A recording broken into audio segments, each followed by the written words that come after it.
So hello everyone, my name is Shivam Jagdish and welcome back to the channel. So boss ये ISC 2024-25 के economic subject का पहला video आने जा रहा है। इस बार पढ़ाई कराने का तरीका बिल्कुल चेंज है। अब आपको सारी बातें आंखों के रास्ते दिल में तो उतारूंगा ही, लेकिन साथ में आपको ये सारे नोट्स जो मैं इस पीपीटी के फॉर्म में आपको देने वाला हूं, जो कि मेरे हैंड रिटन होंगे, फ्री ऑफ कॉस्ट सबके लिए अवेलेबल होने वाले हैं। कहां पर अवेलेबल होने वाले हैं? आपको करना यह है कि आपको डिस्क्रिप्शन में जाना है, आपको हमारा जो एप्लीकेशन है वो डाउनलोड करना है और उसके फ्री स्टडी मटेरियल सेक्शन में ये पर्टिकुलर चैप्टर के नोट्स इकोनॉमिक्स फोल्डर के अंदर मिल जाएंगे। हमारा जो एप्लीकेशन है वो अवेलेबल है प्ले स्टोर में ऑब्सेशन एंड एंट्रेंस हब के नाम से, और iOS में माई इंस्टीट्यूट के नाम से। माई इंस्टीट्यूट आप डाउनलोड करिए, एक कोड पूछा जाएगा आपसे JWJXV, वो डालेंगे और आप हमारे एप्लीकेशन पर पहुंच जाएंगे। फ्री स्टडी मटेरियल में आपको ये नोट्स मिल जाएंगे और अकाउंटेंसी के फंडामेंटल के भी चैप्टर के नोट्स मैंने अपलोड कर दिए। लाइकवाइज जैसे जैसे चैप्टर आते चले जाएंगे वैसे वैसे आपको नोट्स मिलते चले जाएंगे। सिंपल। और कहीं आपको ये लगता है कि मेरे साथ आप लोगों को प्रिपरेशन करनी है, वो भी पेड कोर्सेज के अंदर प्रिपरेशन करनी है, जिसमें मैं आपको हर दिन लाइव क्लासेस पढ़ाऊं रात के 8 से 9 बजे के बीच में, तो Spartans is a course for you. Else अगर आपको लगता है कि मेरे साथ बोर्ड्स प्लस एंट्रेंस दोनों की तैयारी करनी है तो Fateh is a course for you. Description में लिंक मिल जाएगा, आप जाकर एनरोल कर सकते हैं। तो चलिए शुरू किया जाए। डिमांड का चैप्टर ISC बैच 2024-25 के स्पेसिफिक ये वीडियो होने वाला है। तो चलो बच्चा पार्टी आओ देखते हैं इस चैप्टर में पढ़ना क्या है। इस चैप्टर में हमको पढ़ना है, सबसे पहले मैं इंट्रोडक्शन बताऊंगा कि ये डिमांड, ये लॉ ऑफ डिमांड, ये सब होता क्या है, ये सब कहां से आया, इसके पीछे बैकड्रॉप और हिस्ट्री क्या है थोड़ा सा। उसके बाद हम पढ़ेंगे मीनिंग ऑफ डिमांड क्या होता है। मीनिंग ऑफ डिमांड के बाद हमको पढ़ना है टाइप्स ऑफ डिमांड क्या है। टाइप्स ऑफ डिमांड के बाद डिटर्मिनेंट्स ऑफ डिमांड्स पढ़ने हैं। उसके बाद डिमांड फंक्शन देखना है, लॉ ऑफ डिमांड, अजम्पशंस पढ़ने हैं, डिमांड कर्व पढ़ना है कैसे बनता है, exceptions to law of demand देखना है, चेंजेस इन डिमांड कर्व देखने हैं। इतना टॉपिक पढ़ने के बाद कहीं आपका ये डिमांड का चैप्टर खत्म होगा। मैं जो बुक फॉलो कर रहा हूं उसका नाम है फ्रैंक, और ये फ्रैंक की बुक में चैप्टर नंबर 2 दे रखा है। सो चलिए शुरू किया जाता है इन अ सेपरेट न्यू अवतार ऑल टुगेदर। तभी मेरे को इकोनॉमिक्स का वीडियो या बाकी सारे वीडियोस डालने में थोड़ा सा समय लग गया। आपको क्वालिटी में भी डिफरेंस इस बार से समझ में आना शुरू हो जाएगा। तो चलो बच्चा चलो, ये डिमांड क्या होती है आओ जरा मैं एक बात करता हूं। मेरे 3 दोस्त थे, मैं तुमको एक रियल स्टोरी की तरफ लेकर जा रहा हूं। एक दोस्त था मैं, मेरा नाम था शुभम, ठीक है ना। फिर मेरा एक दोस्त था क्या है आज की डेट में, उसका नाम है यश महेश्वरी, ठीक है ना। हम तीनों लोग एक ही स्कूल में पढ़ते थे, यश। और मेरा एक तीसरा दोस्त हुआ करता था, अब तो इसकी शादी हो गई तो हमारा दोस्त अब बचा नहीं है, और ये बैंगलोर में रहता है। प्रतीक शुक्ला नाम है इसका। इंस्टाग्राम आईडी दे दूंगा, मैसेज करना कि शुभम सर के दोस्त हैं क्या आप। तो इसका नाम है प्रतीक शुक्ला। अब हम 3 दोस्त हुआ करते थे, ठीक है ना। अब हम 3 लोग क्या करते थे, कैंटीन जाते थे। हमारे स्कूल में ना, मैं लखनऊ पब्लिक स्कूल से पढ़ा हुआ हूं, ठीक है ना। तो लखनऊ पब्लिक स्कूल में कैंटीन थी। अभी ये कैंटीन वाले भैया यहां पर खड़े होकर ये काउंटर पे बढ़िया बढ़िया चीजें बेचते थे। पता क्या क्या बेचते थे? यहां पर कोल्ड ड्रिंक मिलती थी, पेटीज मिलती थी, छोले भटूरे मिलते थे, छोले कुलचे, राजमा चावल, इस तरह की बहुत सारी चीजें यहां पर मिलती थी। ओहो, जब मैं वीडियो बना रहा हूं तो मुझे भूख अलग से लगने लगी। अब क्या होता था, अब बात सुनिएगा, कहानी है भैया, कहानी, मजा आ जाएगा। शुभम के पास पैसे जेब में 100, यश की भी जेब में पैसे 100, प्रतीक की जेब में पैसे 200, ठीक। तो मतलब सबके पास पैसे तो हैं, सबके पास पैसे तो हैं, मतलब परचेजिंग पावर तो है। लेकिन मैंने बोला, शुभम ने बोला यश से, भाई कैंटीन चले, कुछ खाएगा? यश ने कहा हाँ भाई बिल्कुल चलेंगे, ऐसी क्या बात है। फिर प्रतीक से पूछा, मैंने कहा भाई कैंटीन चलेगा, कुछ खाएगा? कहते हाँ बिल्कुल, चलो चलो बिल्कुल खाएंगे। तो ये क्या बोला, मतलब तीनों के मन में कैंटीन जाकर एक डिजायर थी to consume a particular commodity, ठीक है ना। फिर जैसे ही पहुंचे, मैंने कहा ला भाई यश 50 रुपए तेरे हुए, प्रतीक तेरे 50 रुपए हुए, और मेरे 50 रुपए हुए, चलो 50-50 रुपए काउंट्री करते हैं। कहते पैसे देने पड़ेंगे क्या? हे भगवान, पैसे तो है ही नहीं, मेरे पास तो पैसे है ही नहीं। रोने लगे। तुम्हारे अगर दोस्त ऐसे हैं तो तुम वही कमेंट करके लिख कर बताओ, और उन दोस्तों तक ये वीडियो जरूर भेजो। तो हुआ क्या, मतलब हम सारे लोगों के बीच में एक चीज कॉमन थी कि हमारे मन में डिजायर थी to buy a commodity, desire to buy a commodity. ठीक है ना। अब दूसरी चीज दोनों के पास नहीं थी, क्या? Willingness to spend. Willingness to spend मतलब पैसा खर्चा करना नहीं चाहते थे। तीसरा एक फैक्टर होता है sufficient purchasing power. Sufficient purchasing power. भाई बताओ, अब तुम बताओ, क्या इन तीनों के पास सफिशिएंट परचेजिंग पावर था? क्या ये कैंटीन जाकर सामान खरीद सकते थे? हां, सबके पास 100 200 रुपए थे, भाई कैंटीन जाकर सामान खरीदा जा सकता था। क्या इन सभी के मन में डिजायर थी कि मुझे कमोडिटी को कंज्यूम करना है, मुझे भी राजमा चावल, मुझे भी छोले चावल, मुझे भी पेटीज कोल्ड ड्रिंक खानी है? लेकिन ये पैसा खर्च करना नहीं चाहते थे। इसका मतलब तीनों फैक्टर्स का कंबाइंड होना जरूरी है। वो तीनों फैक्टर्स कौन कौन से हैं? डिजायर होनी चाहिए, विलिंगनेस होनी चाहिए खर्चा करने के लिए, और तीसरा सफिशिएंट परचेजिंग पावर भी होनी चाहिए। मैंने बोला एक दिन यश से, यश मेरा बहुत मन है यार BMW GT खरीदने का यार, 6 सीरीज। क्या? अरे क्या बात है, खरीदने का मन है, ले ले। मैंने कहा हां, मैं तो खर्चा भी कर दूंगा। तीसरी बात, लेकिन भाई पैसे नहीं है यार, मेरे पास पैसा ही नहीं है, क्या करे भाई? अरे तो क्या डिमांड बनेगी, तुम ही बताओ। अगर मेरी डिजायर है कि मुझे BMW 6 सीरीज GT खरीदे ही चाहिए, 630D मॉडल चाहिए ही चाहिए, कितने का आएगा मालिक? 90 लाख रुपए का आएगा। मैं पैसा खर्च करने के लिए भी तैयार हूं, लेकिन मेरे पास पैसा है ही नहीं। तो क्या डिमांड बनेगी? नहीं बनेगी डिमांड। तो डिमांड बनने के लिए 3 चीजें कॉमन होती हैं, वो क्या है? डिजायर होनी चाहिए, विलिंगनेस होनी चाहिए, और परचेजिंग पावर होनी चाहिए। जब तक ये 3 चीजें मिलेंगी नहीं, तब तक डिमांड बनेगी नहीं। क्या बात समझ में आ रहा? कुछ कुछ तुमको जिस्ट मिल रहा है, इंट्रोडक्शन मिल रहा है कि क्या है ये चैप्टर, डिमांड क्या होता है, उसके बारे में पता चला। आपको ये पीपीटी एज इट इज मेरे हाथ से लिखी हुई क्लास नोट्स के फॉर्म में मिलने वाली है। तुम्हें बस करना क्या, एप्लीकेशन डाउनलोड करना है, फ्री स्टडी मटेरियल सेक्शन पर चले जाना है, सिंपल। ठीक है, चलो बच्चे बाड़ी, आओ जरा देखते हैं अब एग्जैक्टली मीनिंग ऑफ डिमांड होता क्या है, जो आपको स्कूल में अगर आता है, जिस आंसर से तुम्हारी मैडम खुश हो सकती हैं, वो कौन सी डेफिनेशन है जो लिख कर आएंगे, जिससे आपको नंबर मिल जाएंगे और मजा आ जाएंगे। तो लिखते भैया, लिखो क्वांटिटीज ऑफ कमोडिटी, मेरे साथ साथ लिख लो, मेरी राइटिंग थोड़ी ज्यादा खूबसूरत है। Quantities of a commodity, quantities of a commodity, लिख लो मेरे साथ साथ लिख लो, quantities of a commodity which consumers are willing and able to purchase, which consumers are willing and able to purchase। अब देखो, पहला कीवर्ड क्या आ गया? विलिंग। दूसरा कीवर्ड क्या हो गया? Able to purchase. कीवर्ड भी हाईलाइट कराते आ रहा हूं। अच्छा, मैं ये चीज चाहता तो मैं पीपीटी में लिख कर दे सकता था, फिर मैं नॉर्मल टीचर की तरह होता था जो अंडरलाइन करके पढ़ाते हैं। मैं वो नहीं हूं। मैं तुम्हारे साथ साथ मेहनत करके, तुम्हारे साथ साथ बुलेट पॉइंट्स बना के, तुम्हें साथ साथ कीवर्ड्स देने वाला हूं। ठीक है, ताकि बराबरी वाली बात होनी चाहिए ना यार। हम भी मेहनत कर रहे हैं, आप भी मेहनत कर रहे हैं। आप भी ये लिखिए, वीडियो पॉज कर लीजिए, मेरे साथ साथ अपने अपने हैंड रिटन नोट्स जरूर बनाइए। ये तो मिल ही जाएगा आपको, लेकिन अपने हैंड रिटन नोट्स का जलवा ही अलग होता है बेटा। ठीक है ना, बात समझ में आ रही है? तो quantities of a commodity which consumers are willing and able to purchase at various possible prices, at various possible prices. अब तीसरा कीवर्ड क्या हो गया? Various possible prices. Various possible prices during a particular period of time, during a particular period of time. बात समझ में आ रही है?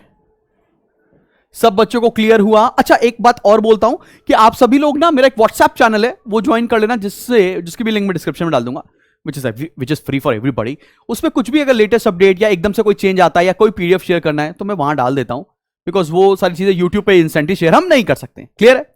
तो मीनिंग ऑफ डिमांड सबको समझ में आ गया। Quantities of a commodity which consumers are willing and able to purchase eight various possible prices during a period of time, उसको बोलते हैं हम लोग डिमांड। डिमांड का मतलब क्या है? वो क्वांटिटीज जो कंज्यूमर विलिंग है कि मैं कंज्यूम करूंगा और एबल भी है, उसको पैसे भी पे करने हैं, एबिलिटी टू पे भी है, eight various possible prices, different different prices पर वो खरीद सकता है during a particular period of time, उसको अपन लोग डिमांड कहते हैं। सब बच्चों को आंखों के रास्ते दिल में उतरा कि नहीं उतरा? एकदम क्लियर है? चले बढ़े, चलो बढ़ते हैं, चलिए बढ़ते हैं। अगला टॉपिक क्या है, आओ जरा देखा जाए। अगला टॉपिक है बच्चा पार्टी, टाइप्स ऑफ डिमांड के ऊपर हम लोग आ रहे हैं। ये टाइप्स ऑफ डिमांड क्या है मेरी जान, आओ जरा जानते हैं। ठीक है, चलो भैया, टाइप्स ऑफ डिमांड में हम सबसे पहले पॉइंट पर आते हैं। जस्ट अ सेकेंड, सबसे पहला पॉइंट है हमारा individual and market demand. Individual demand का मतलब क्या होता है? इंडिविजुअल डिमांड का मतलब है एक बंदे की डिमांड। एक बंदे की डिमांड अगर होगी तो उसे इंडिविजुअल डिमांड बोलेंगे। कई सारे लोगों की कलेक्टिव डिमांड को, मतलब मान लो ये ए है, ये बी है, ये सी है, इन तीनों की डिमांड को ऐड कर दिया जाए तो क्या आ जाएगा बच्चा पार्टी? Market demand. समझ में आ रहा है? इंडिविजुअल डिमांड क्या होगी और मार्केट डिमांड क्या होगी, एकदम समझ में आ रहा है? सर समझ में तो आ रहा है, पर मैम मेरे किस आंसर से खुश होंगे? अगर तुम्हारे स्कूल में सर पढ़ाते हैं कोई दिक्कत नहीं, ignore this joke, but ma'am किस आंसर से खुश होंगे हमको ये तो बताइए ना सर।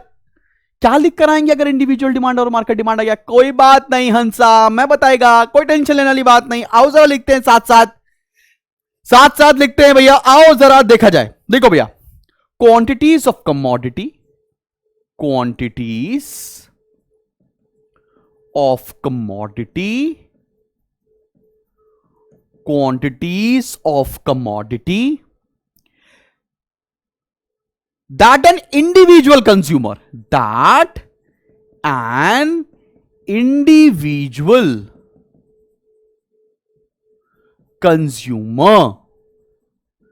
अब यहां पर कीवर्ड है individual consumer. That an individual consumer is willing to purchase, is willing to purchase at various possible prices during a given period of time. During a given period of time. इसे बोलते हैं अपन लोग क्या? इसे बोलते हैं individual demand. सबको समझ में आया इंडिविजुअल डिमांड क्या है? एक एक बच्चे को पता है quantities of a commodity which an individual consumer is able to purchase, is willing and able to purchase at various possible prices during a given period of time. अब मार्केट डिमांड में अपन लोग को क्या लिख के आना पड़ेगा? इंडिविजुअल डिमांड तो अब सभी लोग को क्लियर हो गया, मार्केट के अंदर क्या लिखेगा?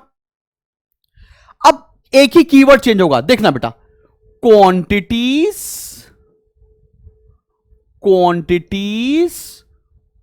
Of commodity, quantities of commodity that, अब एक कीवर्ड, वहां पे इंडिविजुअल कंज्यूमर था, यहां पर ऑल हाउस होल्ड आ जाएगा, सारे लोग, दैट ऑल हाउस होल्ड्स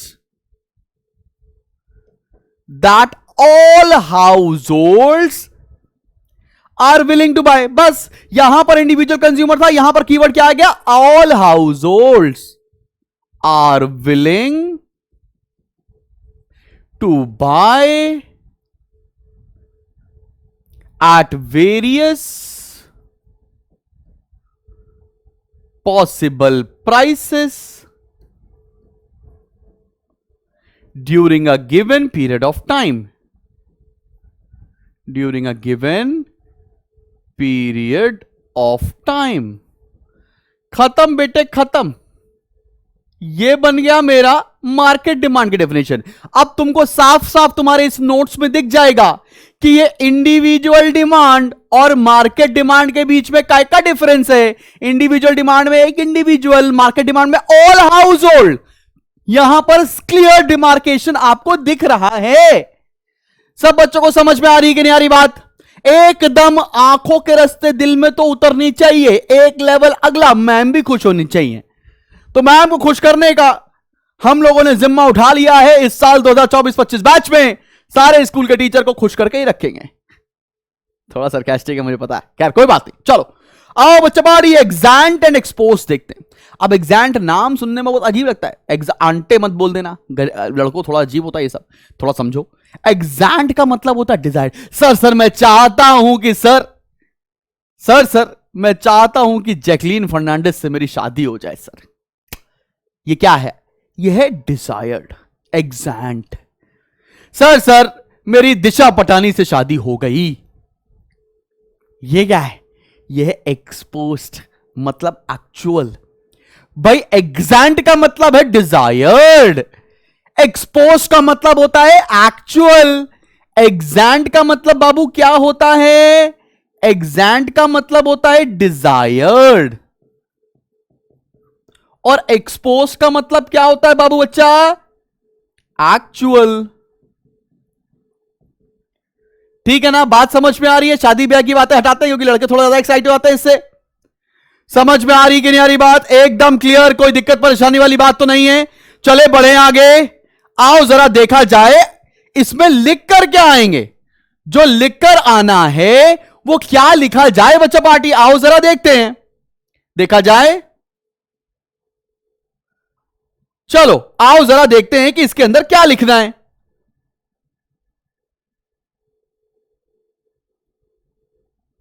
लिखो amount of goods, amount of goods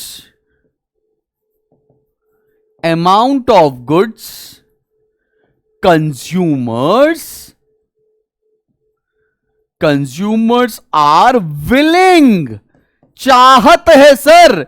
जैसे शुभम सर आपकी भी तो चाहत है BMW 6 सीरीज लेना, 6 GT grand Turismo.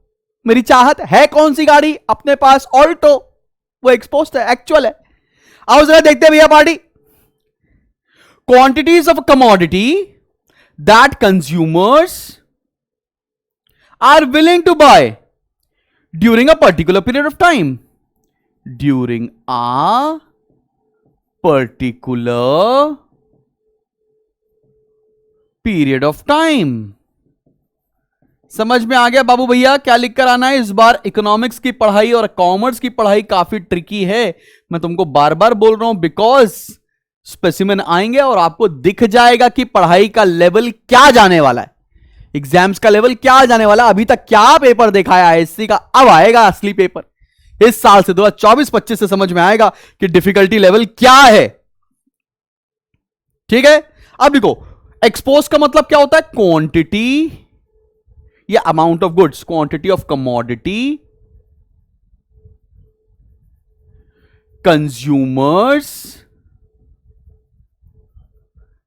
consumers actually purchases, quantities of commodity that consumers actually purchases during a specific period of time, during a specific period of time। क्या ये बात समझ में आ रही है? क्लियर? सभी बच्चों को एक्सपोज्ड डिमांड और एग्जैंट डिमांड आंखों के रास्ते दिल में उतरती हुई दिख रही है। साथ साथ आपके नोट्स भी बनते जा रहे हैं जो कि कमाल के नोट्स हैं। क्लियर है? ये लिखकर आएंगे, मैम कहेंगे ओ भाई गॉड कहां नंबर काटूं इस लड़के के, काट ही नहीं पा रही हूं नंबर, मुझे डिप्रेशन हो रहा है, ऐसा फील होने लगेगा। क्योंकि होता है ना यार नंबर काटने हैं, यार नंबर काट ही नहीं पाएंगे, कहां काटेंगे भैया, इसमें नंबर काट देंगे, हाथ रुक ही नहीं पाएगा सर, अंबुजा सीमेंट से लिखा हुआ है, ऐसा थोड़ा ना होता है। क्लियर क्लियर क्लियर, बड़े बड़े बड़े। अगले टाइप पर आते हैं जॉइंट डिमांड। जॉइंट डिमांड के बारे में हम लोग बात करने जा रहे हैं साहिब। ये जॉइंट डिमांड क्या होता है? ऐसा गुड जो अकेले इस्तेमाल नहीं किया जा सकता। सर क्या मैं और मेरा दोस्त जॉइंट डिमांड है क्योंकि हम दोनों खाते भी साथ में, पीते भी साथ में, सोते भी नहीं, सोने वाली बात नहीं होगी। जॉइंट डिमांड का मतलब क्या हो रहा है? Those goods which are used together, उसको जॉइंट डिमांड बोलते हैं। कार पेट्रोल जॉइंट डिमांड है सर। बात समझ में आ रही है? सबको समझ में आया? Bread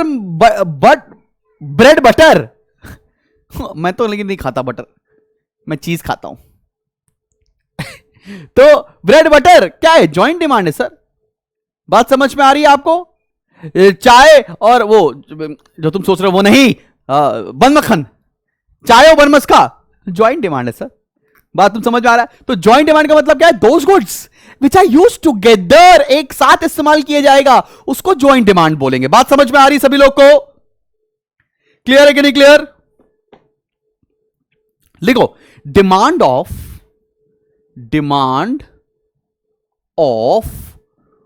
to or more goods,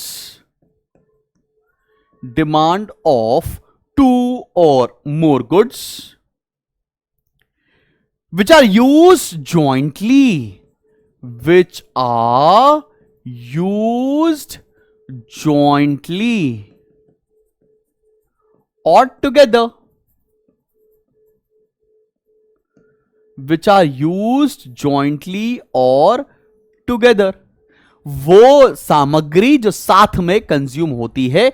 example मैं लिख देता हूं बेटा, कार एंड पेट्रोल। और तुम्हारे दिमाग, गंदे दिमाग में बहुत सारे एग्जाम्पल आ रहे हैं मुझे पता है, लेकिन तुम लोग मुझे मत बताओ, ठीक है? चलो आते हैं डिराइव्ड डिमांड के ऊपर आते हैं। डिराइव्ड डिमांड के ऊपर आते हैं। अब सोचो डिराइव्ड डिमांड क्या हो सकती है? जैसे अगर मान लो मेरे यहां कंस्ट्रक्शन का काम हो रहा है, मेरा घर कंस्ट्रक्ट हो रहा है, ठीक है ना?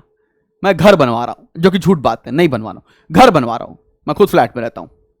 अगर मैं घर बनवा रहा हूं तो ब्रिक्स के साथ सीमेंट की डिमांड, सीमेंट के साथ सरिया की डिमांड, आयरन्स की डिमांड, उसके साथ पेंट की डिमांड, पेंट के साथ लाइट की डिमांड, लाइट के साथ, मतलब एक काम करते करते दूसरे चीज की आपस में डिमांड बन जाए, उसको बोलते हैं derive demand.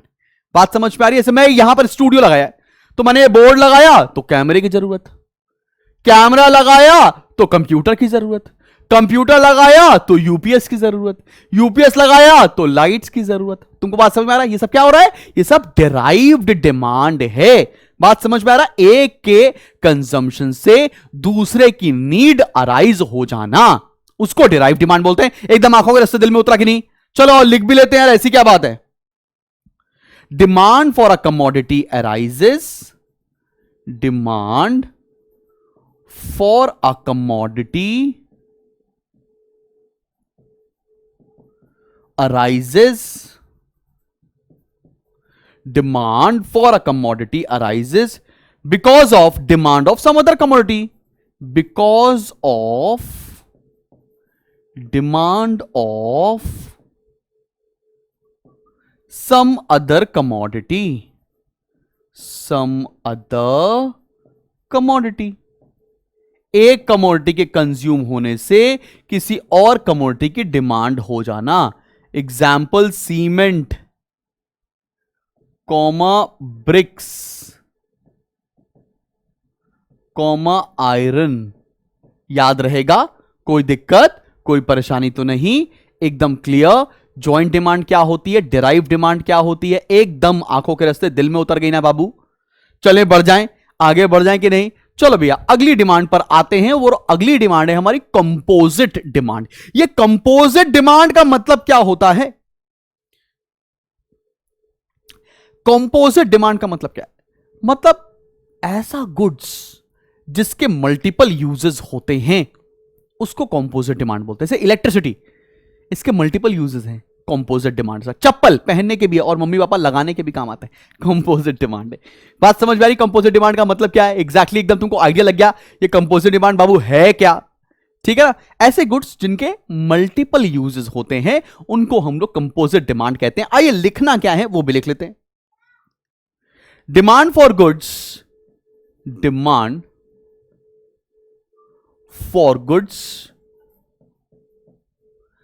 that have multiple uses, demand for goods that have multiple uses।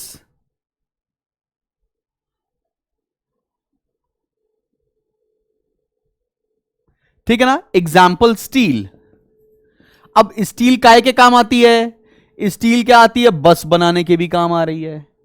और तुमको क्या काम आती है? स्टील कहां पर काम आती है? कंस्ट्रक्शन में भी काम आता है, और स्टील बाकी सारे काम भी आती है। ठीक है ना? क्लियर है कि नहीं क्लियर? बात समझ में आ रहा है? स्टील के मल्टीपल यूजेस हैं, तो उसकी डिमांड को हम लोग कंपोजिट डिमांड कहेंगे। सबको समझ में आ गया? चले बढ़े, दो टॉपिक खत्म हुए, मीनिंग क्या होती है और साथ में टाइप्स क्या होते हैं बच्चा पार्टी। चलें अगले टॉपिक की तरफ बढ़ने जा रहे हैं, और अगला टॉपिक है मेरा डिटर्मिनेंट्स ऑफ डिमांड। और यह सबसे खूबसूरत टॉपिक है, पेपर में भर भर के क्वेश्चन तुमको यहां से मिलने वाले हैं। तो तुमको यहां से इतने सारे क्वेश्चन मिलेंगे बोर्ड एग्जामिनेशन के अंदर, तुम बोलोगे हाँ यार सही से पढ़ लेते हैं। तो ये टॉपिक के नोट्स और ये टॉपिक को इन डेप्थ पढ़ने की बहुत ज्यादा जरूरत है। चलें एक एक चीज मैं आपको बताता चलता हूं, सो दैट आपको मजा आती चले। ठीक है, सबसे पहली बात पर आते हैं। सबसे पहली बात है प्राइस ऑफ द कमोडिटी। मैं शॉर्ट में लिखूंगा, आप उसको एक्सपैंड करके पेपर में लिखकर चले आना। ठीक है ना? प्राइस ऑफ द कमोडिटी के साथ क्या होगा, यहां पर वैसे तो लॉ ऑफ डिमांड भी लग जाता है। प्राइस ऑफ द कमोडिटी कैसे इंपैक्ट करती है डिटर्मिनेंट्स ऑफ डिमांड में? आसान भाषा में डिटर्मिनेंट्स का मतलब क्या है? वो फैक्टर्स जिनसे डिमांड बढ़े या कम हो जाए। सिंपल है, उसको बोलते हैं। तो पहला है price of the commodity. Price के साथ क्या होगा? अगर प्राइस बढ़ेगी तो डिमांड कम हो जाएगी। ऑब्वियस सी बात है, लॉजिकल है, काफी लॉजिकल है। सिमिलरली प्राइस कम होगा तो डिमांड बढ़ जाने वाली है, कोई दिक्कत वाली बात तो नहीं है। अगर प्राइस बढ़ेगा तो डिमांड कम हो जाएगी, और प्राइस कम होगा तो डिमांड बढ़ जाएगी। इसमें किसी भी तरह की कोई परेशानी तो नहीं होती है ना किसी भी बच्चा पाड़ी को? सब बच्चों को यह तो समझ में आ ही रहा है कि प्राइस बढ़ेगी तो डिमांड पर क्या असर आएगा, प्राइस कम होगा तो डिमांड पर क्या असर आएगा, है कि नहीं भाई? क्लियर लग रहा है सब बच्चों को? प्राइस कैसे इंपैक्ट करती है डिमांड को, यह क्लियर है? मैं चाहूं तो एक शेड्यूल से तुमको यह बात बता सकता हूं। प्राइस, क्वांटिटी, डिमांड, बहुत ध्यान से देखना। प्राइस अगर 100 है, डिमांड मेरी 500 थी। प्राइस 50 हो गई, डिमांड मेरी 1000 हो गई। क्या यह पॉसिबल है कि प्राइस कम हो गया, डिमांड बढ़ गई? लॉजिकल, कोई दिक्कत वाली बात तो नहीं है। सबको समझ में आ गया पहला पॉइंट? क्लियर? बढ़ें अगले पॉइंट की तरफ आ जाएं बच्चा पाड़ी। चलो भैया चलो बढ़ते। दूसरा पॉइंट क्या है? दूसरा पॉइंट बोलता है हमारा इनकम ऑफ द कंज्यूमर। दूसरा पॉइंट क्या बोल रहा है बच्चा पार्टी? दूसरा पॉइंट बोल रहा है income of the consumer. Income को हम लोग डिनोट करते हैं बेटा वाई से। इनकम को हम लोग डिनोट करते हैं वाई से। अब इनकम का इंपैक्ट 3 तरह के गुड्स के ऊपर कैसा होता है, और इसको डायग्रामेटिकली भी मैं आपको बताऊंगा, सो दैट आपको यह टॉपिक बहुत साउंड तरीके से समझ में आ जाए। नॉर्मल गुड्स के साथ कैसा केस होता है? नॉर्मल गुड्स के साथ अगर मेरी इनकम बढ़ेगी तो नॉर्मल गुड्स की डिमांड भी बढ़ जाएगी। क्या यह बात मानते हो? और सिमिलरली अगर इनकम कम हुई तो मेरे नॉर्मल गुड्स की डिमांड कम हो जाएगी। सब बच्चों को समझ में आया? मेरी इनकम बढ़ गई, मेरी इनकम अगर बढ़ गई तो नॉर्मल गुड्स की डिमांड बढ़ जाएगी। सिंपल सी बात है, कोई लोड लेने वाली बात नहीं, कोई दिक्कत, कोई परेशानी है ही नहीं। अगर मैं बोलता हूं मैं पहले 1000 रुपए कमाता था और अब मैं 1 लाख रुपए कमाता हूं, तो नॉर्मल गुड्स की मैं कंजम्पशन बढ़ा दूंगा। On the contrary inferior goods का क्या होता है सीन? इंफीरियर गुड्स में जब इनकम बढ़ती है तो डिमांड कम हो जाती है, और जब इनकम कम होती है डिमांड बढ़ जाती है। अब तुम्हारे दिमाग में एक ख्याल आएगा कि सर ये इंफीरियर गुड्स कौन से गुड्स होते हैं? हमको तो समझ में नहीं आ रहा है। तो inferior goods is a relative concept. आओ समझो और तुम बताना तुम्हें समझ में आ रहा है कि नहीं आ रहा है। मान लो गुप्ता स्टोर्स, मैं अपने बचपन की दुकान बता रहा हूं, गुप्ता गारमेंट्स की एक शॉप है। गुप्ता गारमेंट्स की शॉप है जहां पर कपड़े मिलते हैं। यहां पे जीन्स, टी शर्ट, लड़के लड़कियों बच्चों के सबके कपड़े मिलते हैं। ठीक है? और दूसरी शॉप है शॉपर स्टॉप। शॉपर स्टॉप बोल लो, या तुम इसको कोई बड़ा शोरूम जैसे पैंटलून्स बोल लो, या तुम इसको H&M बोल लो। ये बड़े बड़े ब्रांड्स के स्टोर्स हैं, यहां पर भी कपड़े मिलते हैं। अगर अब कंपेयर किया जाए तो गुप्ता गारमेंट्स और शॉपर स्टॉप में इंफीरियर प्रोडक्ट कौन सा हो गया? इंफीरियर प्रोडक्ट हो गया गुप्ता गारमेंट्स। ठीक है ना? और ये हो गया सुपीरियर गुड्स। क्लियर है कि नहीं क्लियर? और अगर कंपेयर किया जाए गुप्ता गारमेंट को मंगल बाजार से, जो रोड साइड बाजार होती ना, रोड साइड बाजार, रोड साइड बाजार। तो अगर गुप्ता गारमेंट्स को रोड साइड बाजार से कंपेयर करें तो रोड साइड बाजार इंफीरियर प्रोडक्ट हो गया और गुप्ता गारमेंट सुपीरियर प्रोडक्ट हो गया। तो इंफीरियर गुड्स हमेशा एक रिलेटिव कॉन्सेप्ट होता है। तो लोग क्या करते हैं, जैसे इनकम बढ़ती है तो वो इंफीरियर गुड्स की डिमांड कम कर देते हैं। भाई जब पैसे नहीं हुआ करते थे तो मंगल बाजार से कपड़े खरीद के पहनते थे, ठीक है। जब पैसे हो गए तो आज की डेट में मॉल से कपड़े खरीद के पहनने लगे। तो इनकम बढ़ी, इंफीरियर गुड्स की डिमांड कम हो गई, इनकम कम हो गई तो इंफीरियर गुड्स की डिमांड बढ़ जाएगी। एकदम समझ में आ रही है बच्चा पार्टी? सबको क्लियर हो गया? ये गुप्ता गारमेंट्स वाली बात तो तुमको समझ में आ गई। अब तीसरी चीज होती है इनएक्सपेंसिव नेसेसिटी। ये इनएक्सपेंसिव नेसेसिटीज का एग्जाम्पल मैं तुमको बताऊं, इसका एग्जाम्पल हो गया जैसे सॉल्ट, जैसे कि मेडिसिन। अब बात समझना, सॉल्ट हो गया, मेडिसिन हो गया, ये सब तुम्हारा किसका केस है? इनएक्सपेंसिव नेसेसिटीज का। क्या बोलता है, अगर तुम्हारी इनकम बढ़ेगी, अगर तुम्हारी इनकम बढ़ेगी, डिमांड फॉर IN मतलब inexpensive necessity will increase up to an extent, एक हद तक बढ़ेगी, and then it remains constant. उसके बाद वो डिमांड कांस्टेंट हो जाएगी। कहने का मतलब यह है, क्या ऐसा हो जाएगा तुम आज अमीर हो गए तो तुम अब चाय में पहले 1 चम्मच शक्कर पीते थे, अब तुम 4 चम्मच पीने लगोगे? पहले तुम्हारी बुखार होता था तो तुम 1 पैरासीटामॉल खाते थे, अब तुम अमीर हो, तुम 4 पैरासीटामॉल खा लोगे क्या? ऐसा तो नहीं होगा। पहले मैं सब्जी में 1 चुटकी नमक खाता था, अब मैं 4 चुटकी नमक खाऊंगा। अब ऐसा नहीं होता। इनएक्सपेंसिव नेसेसिटीज वो होती है जो जीने के लिए आवश्यक चीजें हैं और वो सस्ती भी आती हैं। तो जब भी किसी की इनकम बढ़ती है थोड़ी सी डिमांड बढ़ती है, लेकिन उसके बाद इन सभी की डिमांड कांस्टेंट हो जाती है। क्या बात समझ में आ रही है? अब इन तीनों बात को तुमको एक डायग्राम के थ्रू बनाकर दिखाना पड़ेगा। अब डायग्राम कैसे बनाएंगे उसके लिए शुभम जगदीश बैठा है आपको हेल्प करने के लिए। हाथ पकड़ के आपका डायग्राम बनवाएंगे। आओ मेरे साथ साथ बनाओ। चलो भैया चलो, X axis origin, Y axis, चलो बनाओ मेरे साथ साथ डायग्राम। ऐसे बनाओ, यहां लिखो quantity demanded, quantity demanded, quantity demanded, और यहां लिख लो बेटा इनकम, यहां लिख लो इनकम, क्वांटिटी डिमांडेड और यहां लिख लो इनकम। अब मुझे तुम एक बात बताओ, इनकम बढ़ेगी, अब तीनों तरह के गुड्स बनाने हैं मुझको, ठीक है ना? इनकम बढ़ेगी तो नॉर्मल गुड्स की डिमांड बढ़ेगी, तो चलो बनाते हैं नॉर्मल गुड्स। ये हो गया हमारा NG मतलब नॉर्मल गुड्स। चलो बनाओ,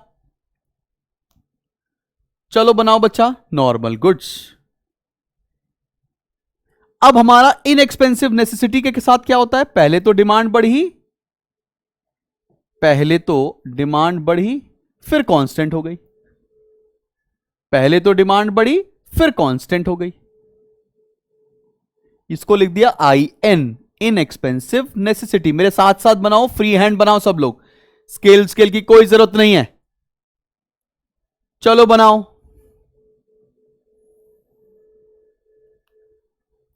अब इंफीरियर गुड्स को बनाते हैं बेटा।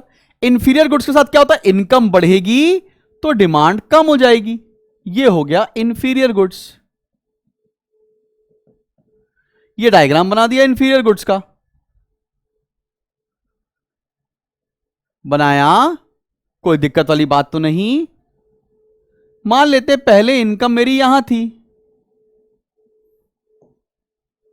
Y1 और क्वांटिटी थी Q1, इनकम बढ़ गई, क्वांटिटी बढ़ गई। यह डायग्राम आप एग्जैक्टली बनाकर आने वाले हैं। सब बच्चों को समझ पे आया? पेपर में आना ही आना चाहिए और डायग्राम से घबराना नहीं है। 1-2 बार प्रैक्टिस कर लोगे क्लियर हो जाएगा। क्या दिक्कत? अगर मैं ये तीनों डायग्राम अलग अलग बनाऊं, तीनों डायग्राम में अलग अलग बनाऊं तो तुम्हें समझ में आ जाएगा इसका बिहेवियर है क्या। भाई देखना बेटा, यहां पर है हमारी इनकम, मैं वाई से लिख दूं, इसको याद रहेगा, ये क्वांटिटी डिमांड और यहां इनकम। चलो मैं नॉर्मल गुड्स का डायग्राम बना के दिखाऊं। पहले मान लो मेरी इनकम 100 थी, डिमांड मेरी 200 थी, इनकम बढ़ गई 200 हो गई, डिमांड मेरी लेट्स से 400 हो गई। तो पहला पॉइंट क्या आएगा, ये, दूसरा पॉइंट क्या आएगा, ये। तो कुछ डायग्राम मेरा ऐसा बनता नहीं दिख रहा है, या इसको मैं इस तरह अपवर्ड स्लोपिंग नहीं बन रहा है। तो अगर मैं ये बोलूं कि मेरा नॉर्मल गुड्स के साथ इनकम का रिलेशनशिप ऐसा नहीं बन रहा है। क्लियर है? आपको समझ में आया कैसे बना रहे हैं हम, कैसे बन रहा है वो चीज, ऐसा क्यों बना है, उसके पीछे लॉजिक क्लियर हो गया। अब आते हैं, ये तो मैंने नॉर्मल गुड्स का बता दिया। इंफीरियर गुड्स के साथ क्या होता है? इंफीरियर गुड्स में यहां पर इनकम है, यहां क्वांटिटी डिमांड है।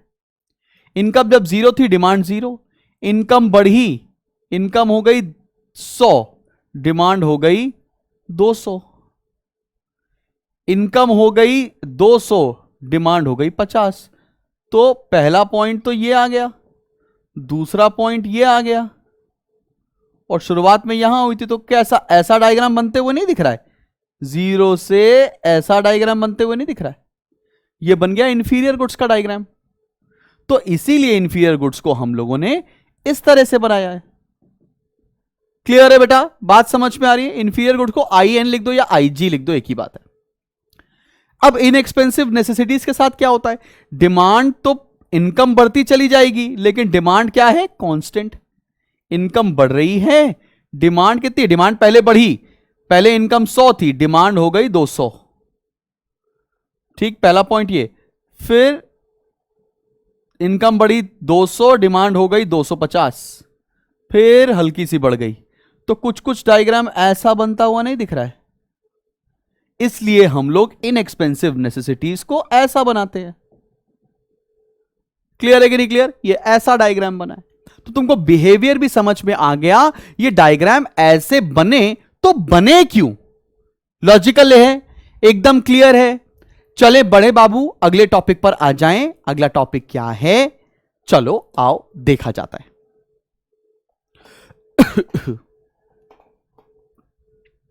एक सेकेंड, हां चलो शुरू करते हैं अगला टॉपिक। अगला पॉइंट है हमारा कंज्यूमर्स टेस्ट एंड प्रेफरेंस। अब अगर तुमने अभी लेटेस्ट एक ट्रेंड देखा हो कि यार पहले ना बड़ी बेल बॉटम वाली जीन्सेस नहीं चलती थी, बड़ी पेंसिल फिट, स्किनी फिट, ये वाली जीन्सेस चल रही थी। लेकिन अभी लड़कियों के फैशन में थोड़ा सा ट्रेंड चेंज आ गया, इनमें इनफैक्ट लड़कों में आ गया वाइड लेग जीन्स या कार्गो फिटेड पैंट्स वापस से मार्केट पे देखने को मिल रही हैं। तो ये हो क्या रहा है? ये हो क्या रहा है कि कंज्यूमर का taste and preference according to the fashion change होता रहता है, जिससे डिमांड भी बहुत इंफ्लुएंस होती है। अब वो पेंसिल फिट जीन्स की डिमांड मार्केट में नहीं आ रही है, और जो डिमांड आ रही है वो किसका आ रही है? वाइड लेग जीन्स की। तुमको बात समझ में आ रही है हम क्या बोलना चाह रहे हैं? कि टेस्ट एंड प्रेफरेंस के हिसाब से कंज्यूमर्स की डिमांड फ्लक्चुएट करती रहती है। अब पेपर में क्या लिख कर आए जिससे मैम प्रसन्न हो जाए? आओ मैम को प्रसन्न करते हैं। लिखो, the level of demand, the level of demand is influenced by,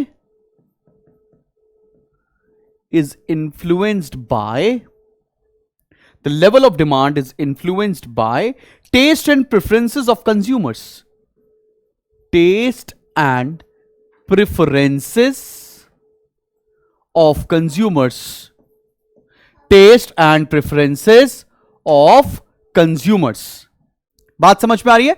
The level of demand is influenced by taste and preference of consumers. Clear है कि नहीं क्लियर? अब ये टेस्ट एंड प्रेफरेंस का एग्जांपल क्या दे सकते हो? फैशन दे सकते हो, कस्टम्स दे सकते हो, बिलीव्स दे सकते हो, हैबिट्स दे सकते हो। तो उसके हिसाब से कस्टमर्स, कंज्यूमर्स की डिमांड फ्लक्चुएट होती रहती है। क्लियर है बच्चा पार्टी? चलो अब हम अगले टॉपिक पर बढ़ने जा रहे हैं, जो सबसे ज्यादा इंपॉर्टेंट टॉपिक है। वो क्या है? वो है प्राइसेस ऑफ रिलेटेड गुड्स। ये टॉपिक आपका पेपर में 100% आने वाला है कि रिलेटेड गुड्स कैसे इंपैक्ट करते हैं डिमांड, लेवल ऑफ डिमांड को। ठीक है, अब देखो रिलेटेड गुड्स होते क्या है। Related goods related goods are of two types. दो टाइप क्या है? पहला है सब्स्टिट्यूट गुड्स। सब्स्टिट्यूट गुड्स का मतलब होता है वो गुड जो एक दूसरे का बेस्ट कॉम्पिटिटर है, बेस्ट सब्स्टिट्यूट है। जैसे कि पेप्सी कोका कोला, ठीक है ना, पेप्सोडेंट कोलगेट, जो एक दूसरे के बेस्ट ऑल्टरनेटिव्स हैं, उन्हें हम सब्स्टिट्यूट्स बोलते हैं। मतलब those goods which can be use in place of one another, उसको सब्स्टिट्यूट्स बोलते हैं। कॉम्प्लीमेंट्री गुड्स का मतलब क्या होता है? Those goods which are use together, उसको अपन लोग कॉम्प्लीमेंट्री गुड्स बोलते हैं। कॉम्प्लीमेंट्री गुड्स का परफेक्ट एग्जांपल क्या हो जाएगा? Car and petrol. Car and petrol complementary goods. और इसका एग्जांपल लिख दूं मैं, पेप्सोडेंट एंड कोलगेट। याद रहेगा, कोई दिक्कत वाली बात तो नहीं है। अब लेकिन अगर यह होता क्या है, इसका मीनिंग मुझे लिखकर आना हो पेपर में, तो मैं क्या लिखूंगा? चलो भाई लिखते हैं।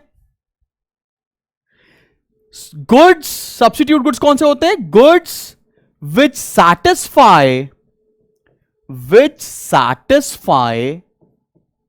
Same type of needs, same type of needs. Goods which satisfy same type of needs and hence can be used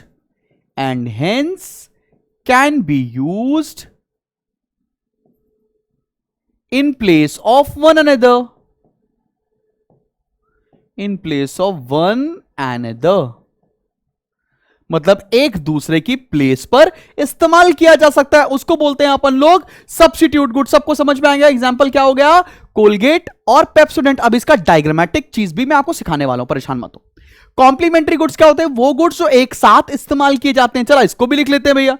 those goods which are complementary to one another, those goods which are complement to one another, those goods which are complement to one another and they are used jointly, and they are used jointly, एक साथ इस्तेमाल किया जाता है, उसको अपन लोग complementary goods बोलते हैं। एग्जांपल कार और पेट्रोल। आओ जरा इसका इंपैक्ट देखते हैं कि डिमांड में क्या बताया जाता है। चलो अब मैं तुमको इसका डायग्राम बनाकर दिखा रहा हूं बेटा, बहुत इंपॉर्टेंट है।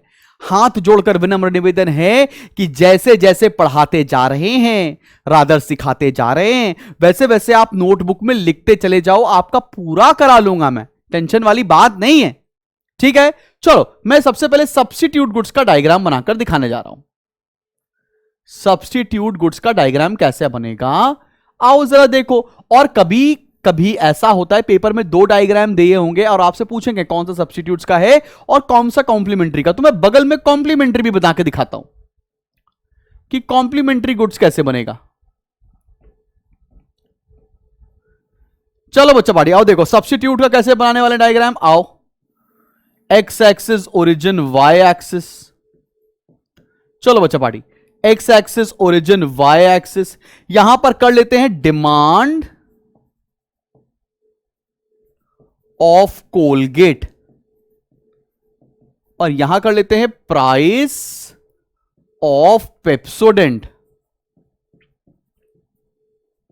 अब तुम बताओ अगर पेप्सोडेंट महंगा होने लगेगा तो कोलगेट की डिमांड पे क्या असर पड़ेगा। अगर पेप्सोडेंट महंगा होने लगेगा तो कोलगेट की डिमांड बढ़ जाएगी, बिकॉज जो पेप्सोडेंट के कंज्यूमर्स होंगे वो पेप्सोडेंट को कंज्यूम ना करके कोलगेट को कंज्यूम करने लगेंगे।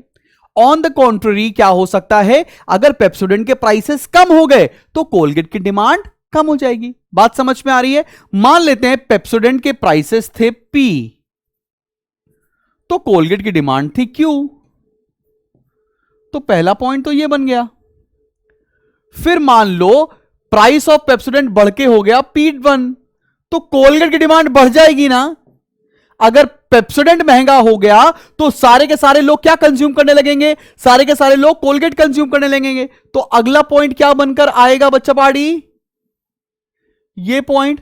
तो चलो भाई बना देते हैं डिमांड कर्व। ये क्या बना? Demand curve. ये डिमांड कर्व किसका बना है? सब्स्टिट्यूट केस के गुड्स का केस।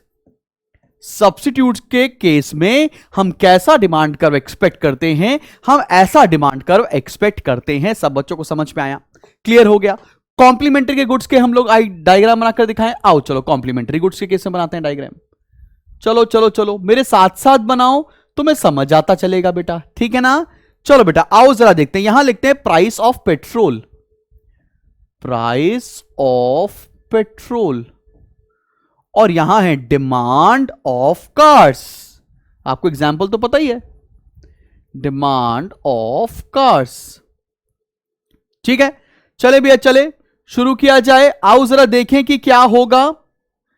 चलो बेटा, अगर पेट्रोल की प्राइस P थी तो क्वांटिटी ऑफ कार ज्यादा रही होगी। पहला पॉइंट ये आ गया। अब अगर पेट्रोल महंगा हो जाएगा तो कार की डिमांड कम हो जाएगी। क्या ये बात मानते हो? अगर पेट्रोल महंगा हो गया, अब कम लोग कार की डिमांड करेंगे, तो दूसरा पॉइंट ये आ जाएगा ना बेटा। तो इस केस में डायग्राम कैसा बनता दिख रहा है तुमको? इस केस में ऐसा डायग्राम बनता दिख रहा है। ये कौन सा केस है? ये कॉम्प्लीमेंट्री गुड्स का केस है। सब बच्चों को एकदम क्लियर हो गया कि सब्स्टिट्यूट्स में कैसा डायग्राम बनेगा और कॉम्प्लीमेंट्री गुड्स के केस में कैसा डायग्राम बनेगा। एग्जैक्टली यही diagram with all the labelling करके आएंगे। मैम खुश होकर आपको नंबर जरूर देंगे और बोर्ड्स में तो 100% मार्क्स आएंगे ही आएंगे। ठीक है बच्चा हमारी? क्लियर? सबको समझ में आ गया? आगे बढ़े, अगले केस की तरफ आ जाएं। अगला केस क्या कहता है? अगला केस है कंज्यूमर्स एक्सपेक्टेशन। एक तो एक्सपेक्टेशन बड़ा हर्ट करती है कि नहीं लड़कों? तुमको तो पता ही होगा। एक्सपेक्टेशन को अपन लोग रिप्रेजेंट करते हैं ई से। अब कंज्यूमर क्या चीज एक्सपेक्ट कर सकता है? कंज्यूमर सिर्फ दो चीजें एक्सपेक्ट कर सकता है। कंज्यूमर ये सोचे, जैसे मान लो तुमको आईफोन खरीदना है, तुमको एक आईफोन खरीदना है। तुम ये सोचो अगर आईफोन आज की डेट में 50,000 रुपए का आ रहा है और तुमको कहीं से ये न्यूज मिल जाए कि अगस्त के महीने में आईफोन 10,000 रुपए का आएगा, तो तुम आज जाकर डिमांड करोगे या तुम अगस्त के महीने में आईफोन खरीदोगे?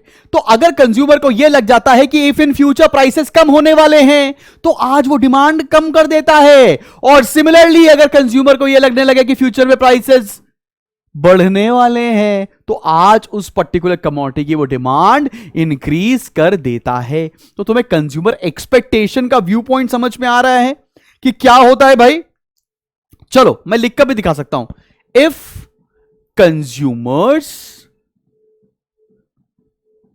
expect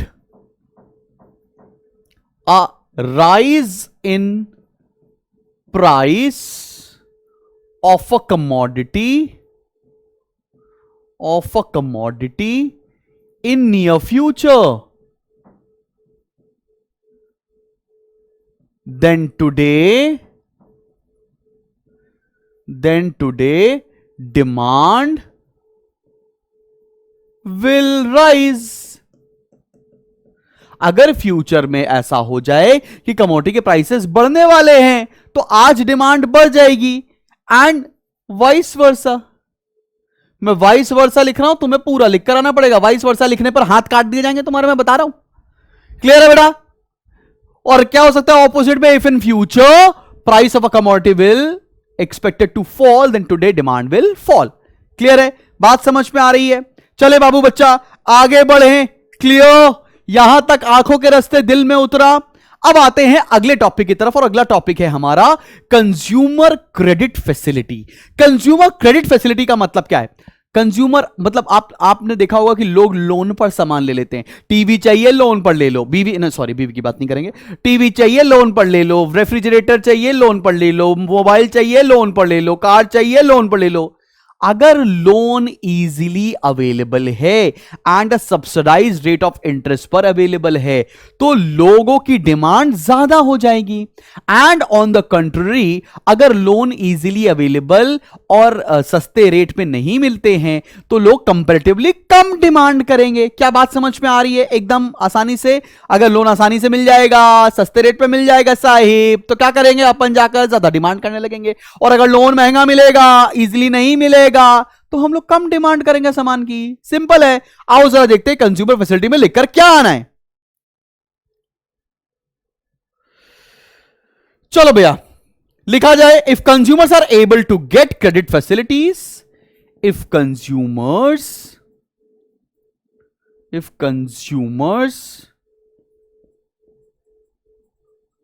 are able to get credit facility, then demand will rise and vice versa। vice versa मैं लिखूंगा और तुमने लिखा तो क्या काट दिया जाएगा? कमेंट सेक्शन में लिख के बताओ। अगर कंज्यूमर को क्रेडिट फैसिलिटी मिल जा रही है, लोन मिल जा रहा है साहिब, तो वो ज्यादा डिमांड करेगा सामान की, और अगर लोन नहीं मिल रहा है तो वो कम डिमांड करेगा सामान की। सिंपल। अब आते हैं डिमॉन्स्ट्रेशन इफेक्ट। डिमॉन्स्ट्रेशन इफेक्ट इतना बेहतरीन पॉइंट है, यह हमारे घर की मम्मियों को दर्शाता है। बिल्कुल बिल्कुल, हमारे घर में तो ऐसा ही होता था। डिमॉन्स्ट्रेशन इफेक्ट का मतलब पता क्या होता है? हिंदी में बताऊं, देखा देखी करना। देखा देखी। ये देखा देखी क्या होता है? मतलब अगर मेरी मौसी के घर में कार आई है तो मेरे पापा का जीना अगले 2 साल तक मुश्किल हो जाएगा, क्योंकि हमारे घर में भी कार चाहिए। अगर हमारी मौसी ने क्या किया? अगर हमारी मौसी ने खरीदा प्लॉट, तो हमारी मम्मी को भी प्लॉट खरीदना है। अगर मेरी मौसी ने कान के झुमके खरीदे हैं मालिक, तो मेरी मां को भी कान के झुमके चाहिए। तुम बात समझ रहे हो? डिमॉन्स्ट्रेशन इफेक्ट समझ रहे हो? मतलब जो मेरा नेबर करेगा, जो मेरे फ्रेंड्स करेंगे, जो मेरे रिलेटिव्स करेंगे, हमको भी वही करना है। हमको भी वही करना है। समझ में आ रहा है कि नहीं आ रहा? उसको बोलते हैं डिमॉन्स्ट्रेशन इफेक्ट। मतलब इसका मतलब you are just copying the consumption pattern of your friends and relatives. Clear? आओ इस पे लिख कर क्या आएंगे जिससे मैम खुश हो जाएं। आओ जरा देखते हैं। लिखो टेंडेंसी ऑफ अ पर्सन। बस ये वाला वीडियो मेरी मां ना देख ले, वरना खाने में खाना नहीं मिलेगा। Tendency of a person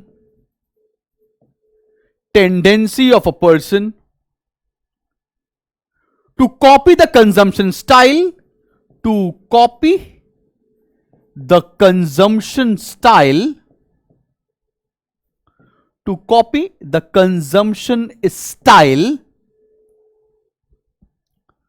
of other persons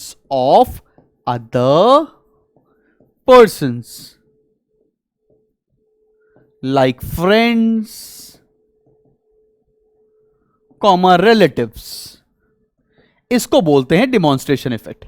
बात समझ में आ रही है? सब बच्चों को डिमॉन्स्ट्रेशन इफेक्ट क्लियर होती है?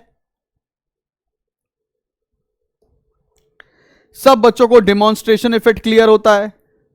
चले बाबू बढ़ जाएं, अगले टॉपिक की तरफ आ जाएं। डिमॉन्स्ट्रेशन इफेक्ट भी तुम्हारे आंखों के रास्ते दिल में उतर गया। अब आते हैं size and composition of population. अब size and composition of population क्या है? अच्छा, अब कई बार ना बच्चों का दिमाग में ये आती है बात, सर पता है आपको क्वेश्चन 6 नंबर का आएगा, 6 पॉइंट पढ़ लो बस काम बन जाएगा। भैया ये होता था पिछले साल 2023-24 तक। 2024-25 में आ रही है केस स्टडी।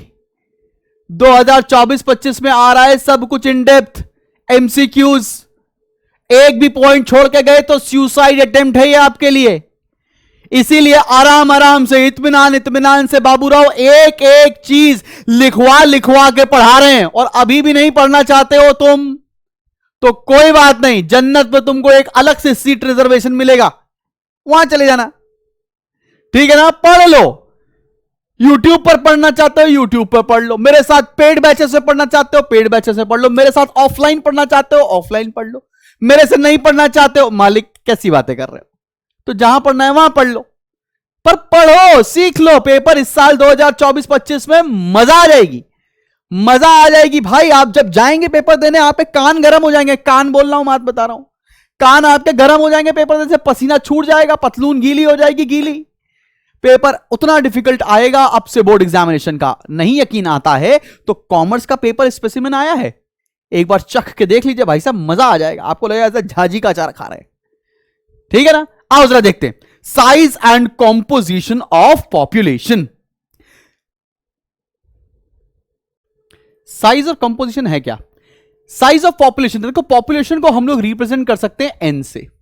अगर मैं ये बोलूं कि मैं cheese burst pizza extravaganza with double cheese बच्चों को खिलाना चाहता हूं, तो मेरे इस कमरे में मान लो अगर 2 बच्चे हैं तो मुझे 2 पिज्जा मंगाना है, और ये वीडियो अगर मेरा 1000 या 2000 या 1 लाख बच्चे देखने वाले हैं तो 1 लाख पिज्जा मंगाना है मालिक, तो पॉपुलेशन बढ़ेगा तो डिमांड बढ़ेगी। तो पॉपुलेशन अगर मैं एन से रिप्रेजेंट कर रहा हूं, पॉपुलेशन बढ़ेगी तो डिमांड बढ़ेगी, पॉपुलेशन कम तो डिमांड कम। ये तो साइज की बात हो गई।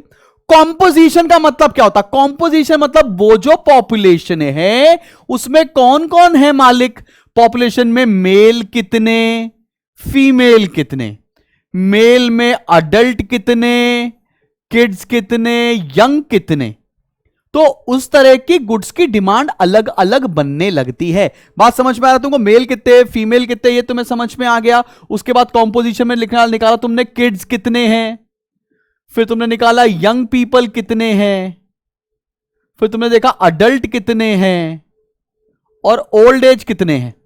तो उसके हिसाब से उस तरह की मार्केट में उन तरह की गुड्स की डिमांड है। जैसे मान लो बच्चे ही बच्चे चिल्लर ही चिल्लर रह रहे हैं वहां पर एक मोहल्ले के अंदर, तो वहां पर क्या होगा? गुब्बारे वाले आएंगे, टॉयज वाले आएंगे, खाने पीने वाले आइसक्रीम के ठेले खुमचे लगाए रहेंगे। तुमको बात समझ में आ रही है?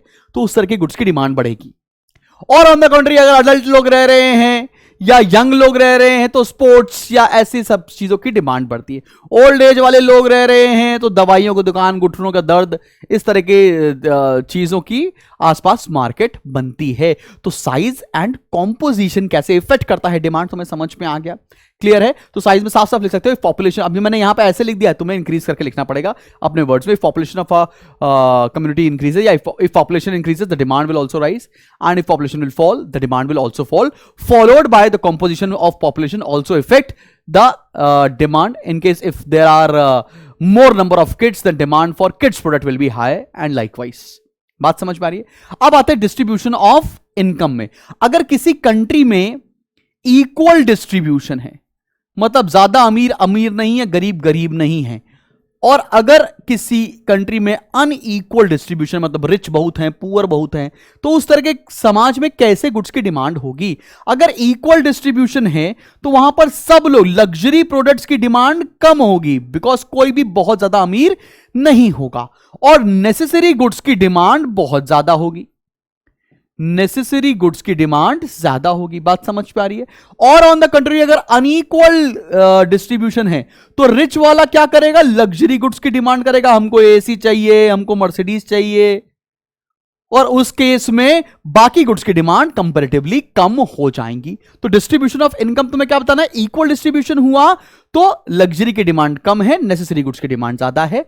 और ऑन द कंट्री अगर इनकम अनइक्वल डिस्ट्रीब्यूट है, अनइक्वल डिस्ट्रीब्यूटेड है, तो वहां पर लग्जरी गुड्स की डिमांड ज्यादा होती है और नेसेसरी गुड्स की डिमांड उतनी होती, इतनी होनी चाहिए। बात समझ में आ रही है? क्लियर? बड़े आगे। अब आते क्लाइमेटिक फैक्टर्स में। अगर भैया समर्स चल रहे हैं, समर, ठीक है ना, समर्स चल रहे हैं, तो हमें क्या चाहिए? हमको चाहिए एसी, हमको चाहिए फ्रिज, हमको चाहिए कूलर। तो हमने क्या बताया कि क्लाइमेटिक फैक्टर्स को देखते हुए उन तरह की गुड्स की डिमांड बढ़ जाती है। सिमिलरली अगर चल रहा है बाबू विंटर, और नॉर्थ की विंटर तो बहुत ही तगड़ी होती है, विंटर में क्या चाहिए हमको? हमको चाहिए क्लोथ्स, ठीक है ना, हमको क्या चाहिए? हमें चाहिए हीटर। लाइकवाइज वो गुड्स जो क्लाइमेट के बेसिस पर चेंज होते रहते हैं, उस तरह से उनकी डिमांड फ्लक्चुएट होती रहेगी। अब आता है गवर्नमेंट पॉलिसी। अगर गवर्नमेंट ने मान लो जीएसटी बढ़ा दिया, जीएसटी बोले तो यहां हम आसान भाषा बोल रहे हैं, टैक्स बढ़ा दिया, तो लोगों की डिमांड कम हो जाएगी, बिकॉज टैक्स बढ़ने से सामान महंगा हो जाता है। अगर सामान महंगा हो जाएगा तो लोग सामान क्यों लेंगे? ठीक है ना, उनकी डिमांड कम हो जाएगी। अगर मान लो गवर्नमेंट ने गवर्नमेंट एक्सपेंडिचर बढ़ा दिया, गवर्नमेंट ने गवर्नमेंट एक्सपेंडिचर बढ़ा दिया, जैसे कि रोड्स बनाने लगे, डैम्स बनाने लगे, ब्रिज बनाने लगे, तब क्या होगा? अगर इस तरह के प्रोजेक्ट्स गवर्नमेंट लेकर आएगी तो डिमांड बढ़ जाएगी, then demand will rise, then demand for related goods, या demand for goods like cement, iron etcetera will rise. मतलब इन सारे प्रोडक्ट्स में, इन सारी जो चीजों में लगता है सामान, उसकी डिमांड धीरे धीरे बढ़ना लगेगी। तो कैसे कैसे क्लाइमेटिक फैक्टर, कैसे कैसे गवर्नमेंट पॉलिसी इंपैक्ट करती है डिमांड को, वो समझ में आया सभी बच्चों को। चलें अगले टॉपिक की तरफ बढ़ा। इतनी देर से पढ़े जा रहे हैं मालिक, सिर्फ 2 टॉपिक हुए हैं अभी तक, और हमने ये जो सीरीज है इसमें इन डेप्थ पढ़ाना शुरू किया है। इसमें बच्चों को एक बार में पूरा चैप्टर पढ़ाना शुरू हुआ है। इस बार वो नहीं है कि एक चैप्टर के 10 पार्ट आएंगे, ढूंढते रहो भैया, एक 20-20 मिनट, 20-20 मिनट, 20-20 मिनट। चाय पे बात कर रहे हैं क्या? चाय पे चर्चा तो हो नहीं रही है, यहां चल रहा है युद्ध। पूरा पूरा चैप्टर एक बार में आंखों के रास्ते दिल में उतारने की गारंटी ली जा रही है। ठीक है ना भाई साहब? चले आगे बढ़े, आगे बढ़ते हैं, आगे बढ़ते हैं, आगे बढ़ते हैं और अगले टॉपिक की तरफ आते हैं। ये डिमांड फंक्शन क्या होता है? ठीक है ना? तो चलो भैया, डिमांड फंक्शन को हम लोग डिनोट करते हैं, वो सारे डिटर्मिनेंट्स, वो सारे के सारे डिटर्मिनेंट्स के बीच में जो फंक्शनल रिलेशनशिप है उसको हम लोग डिमांड फंक्शन बोलते हैं। तो डिमांड फंक्शन को कैसे लिख सकते हैं हम लोग? डिमांड फंक्शन को लिख सकते हैं फंक्शन ऑफ जो भी फैक्टर्स आपने पढ़े हुए हैं। जैसे कि क्या क्या पढ़ा है?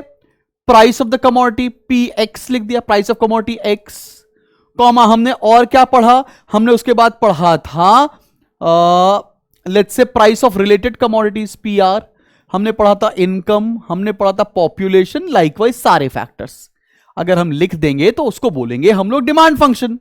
बात समझ में आ रही है? तो इसको लिखेंगे कैसे जिससे मैम खुश हो जाए? लिखो भैया, रिलेशनशिप, और ये वो रिलेशनशिप नहीं जिसमें तुम हो बेटा, वो वाला तो खत्म हो जाएगा 12वीं के बाद, ये वाला जिंदगी भर चलना है, इसलिए इधर ध्यान दे लो। Relationship between demand for a product, between demand for a product, demand for a product and its various determinants, and its various determinants. इस चीज को बोलते हैं हम लोग डिटर्मिनेंट्स ऑफ डिमांड, या सॉरी, इस चीज को बोलते हैं हम लोग डिमांड फंक्शन। ठीक है ना? Relationship between demand for a product and its various determinants, इनके बीच का जो रिलेशनशिप होगा उसको बोलेंगे बाबूराव डिमांड फंक्शन। चलो बच्चा पार्टी, अगला टॉपिक हमारी बाहें फैलाकर इंतजार कर रहा है और ये आपके पेपर में यूं इंतजार कर रहा है, आओ मुझे गले लगा लो, आओ। ये क्वेश्चन मैं आपके बोर्ड एग्जाम में, इंटरनल एग्जाम में, सब जगह आऊंगा, आ जाओ आ जाओ, गले लगा लो, बस। ये वो टॉपिक है, इसको बोलते हैं अपन लोग लॉ ऑफ डिमांड। ठीक है ना? अब जो सारे लॉ हैं, ठीक है ना, उसको एक एक तरीके से लिखा जाता है। वो तरीका क्या है? जब भी कोई लॉ पूछेगा तो हम लिखते हैं बेटा स्टेटमेंट ऑफ लॉ। जब भी कोई पूछता है तो हम लिखते हैं स्टेटमेंट ऑफ लॉ। और हर लॉ ना एक अजम्पशन के ऊपर बेस होता है। तो अब बात समझना, मैंने सबसे पहले क्या लिखा? मैंने लिखा स्टेटमेंट ऑफ लॉ। मैंने बताया, अभी मैं बताया नहीं, मैं तुम्हें एक्सप्लेन नहीं किया, एक्सप्लेन कर दूंगा 2 मिनट में, चिंटू का ये टॉपिक है। ठीक है ना? उसके बाद क्या होता है? उसके बाद हम शेड्यूल लेते हैं और हम उसके बाद डायग्राम बनाकर दिखाएंगे। इतनी चीजें आपको करनी पड़ती है जब भी आप कोई लॉ को एक्सप्लेन करोगे। बात समझ में आ रही है बच्चा पार्टी? कोई दिक्कत वाली बात तो नहीं है, कोई परेशानी तो नहीं है? यहां तक की बात एकदम अच्छे से हर एक बच्चे को समझ में आई ना बाबा? ठीक है, पेपर में क्या क्या लिखकर आना है ये क्लियर है ना? चलो भैया, तो एक एक करके मैं सारी चीजें बताने जा रहा हूं। तो अब देखते हैं लॉ ऑफ डिमांड क्या कहता है। लॉ ऑफ डिमांड का सिंपल सा एकदम चिंटू लॉजिक है। यह कहता है अगर सारे फैक्टर्स को कांस्टेंट कर दिया जाए, जितने डिटर्मिनेंट्स तुमने पढ़ा है सबको कांस्टेंट कर दिया जाए और सिर्फ प्राइस के बारे में बात की जाए, तो यह बोलता है जैसे ही प्राइस बढ़ेगा डिमांड कम हो जाएगी और जैसे ही प्राइस कम होगा डिमांड बढ़ जाएगी। बात समझ में आ रहा है? If other factors are constant, मतलब सिट्रस पैरिबस लग रहा है, अदर फैक्टर्स रिमेन्स कांस्टेंट, तो क्या बोलता है? When price of a commodity will rise it's demand will fall, and when price falls it's demand will rise. ये बोलता है हमारा लॉ ऑफ डिमांड। सर समझ तो आ गया? मगर बाबूजी बताइए लिख के कैसे आएंगे पेपर में? सबसे बड़ा दर्द दिलों के कम हो जाते, मैं और तुम हम हो जाते। मैंने कहा कोई बात नहीं, मैं लिख कर आऊंगा, मैम को खुश करके जाएंगे, कोई दिक्कत वाली बात नहीं है। आइए लिखते हैं, ठीक है ना? आओ लिखो। The law of demand states that, the law of demand states that other things remaining same, मतलब बाकी सारी चीज को अगर हम सेम या कांस्टेंट मान लें, other things remaining same, same को लिख सकते हो कांस्टेंट, कांस्टेंट को लिख सकते हैं इक्वल, एक ही बात है। चाहे सेम लिखो, चाहे कांस्टेंट लिखो, चाहे इक्वल लिखो, एक ही बात है। The law of demand states that other things remaining same, the quantity demanded of a commodity, the quantity demanded of a commodity, the quantity demanded of a commodity, the quantity demanded of a commodity increases when its price falls and decreases when its price rises। क्या ये बात समझ में आ रही है? सब बच्चों को स्टेटमेंट ऑफ लॉ समझ में आ गया? आसान भाषा में यही लिखा है, लेकिन क्योंकि हम लोग आईएससी में पढ़ते हैं, हम हर एक चीज को मुश्किल करके दिखाएंगे मालिक। ठीक है, कीपिंग जोक्स असाइड, कहना क्या चाहते हैं? When price of a commodity will rise, its demand will fall, and when price will fall, its demand will rise, keeping other factors constant। सारे फैक्टर्स को अगर कांस्टेंट मान लिया जाए तो क्या लिखा? The law of demand states that other things remaining same, the quantity demanded of a commodity increases when it's price falls and decreases when it's price rises. Simple, एकदम इजी। चले भैया, अजम्पशन लिखने की बारी आ रही है। अब तुमको अजम्पशन याद नहीं करने, अजम्पशन मैं तुमको बता रहा हूं, बाकी सारे जितने भी फैक्टर्स हैं ना उनको कांस्टेंट बोल दो अजम्पशन में ही। बुद्धू बनाने के 575 तरीकों में से एक तरीका ये भी है बोर्ड को। हमारी काउंसिल को बुद्धि कैसे बनाएंगे? अगर पूछ लिया कभी लॉ ऑफ डिमांड के अजम्पशन बताओ, हमने कहा अच्छा ये बात है, लो भैया चारों के चारों पॉइंट या पांचों के पांचों पॉइंट आओ जरा देखते हैं। आओ, पहला पॉइंट, तुमको मजा आ जाएगा। There should be no change in income of consumer. There should be no change in income of the consumer। अगला पॉइंट क्या तुम लोग गेस कर सकते हो? अगला पॉइंट प्लीज गेस कर दो, प्लीज, बहुत मुश्किल है, मुझे मजा नहीं आ रहा है, बताओ। मैं लिख के दिखाता हूं। There should be no change in taste and preference। मजा आया, मजा आया, मजा आया। सारे डिटर्मिनेंट में नो चेंज लिख दो, बस खत्म बेटे खत्म। यही तो अजम्पशन है, ठीक है ना भाई?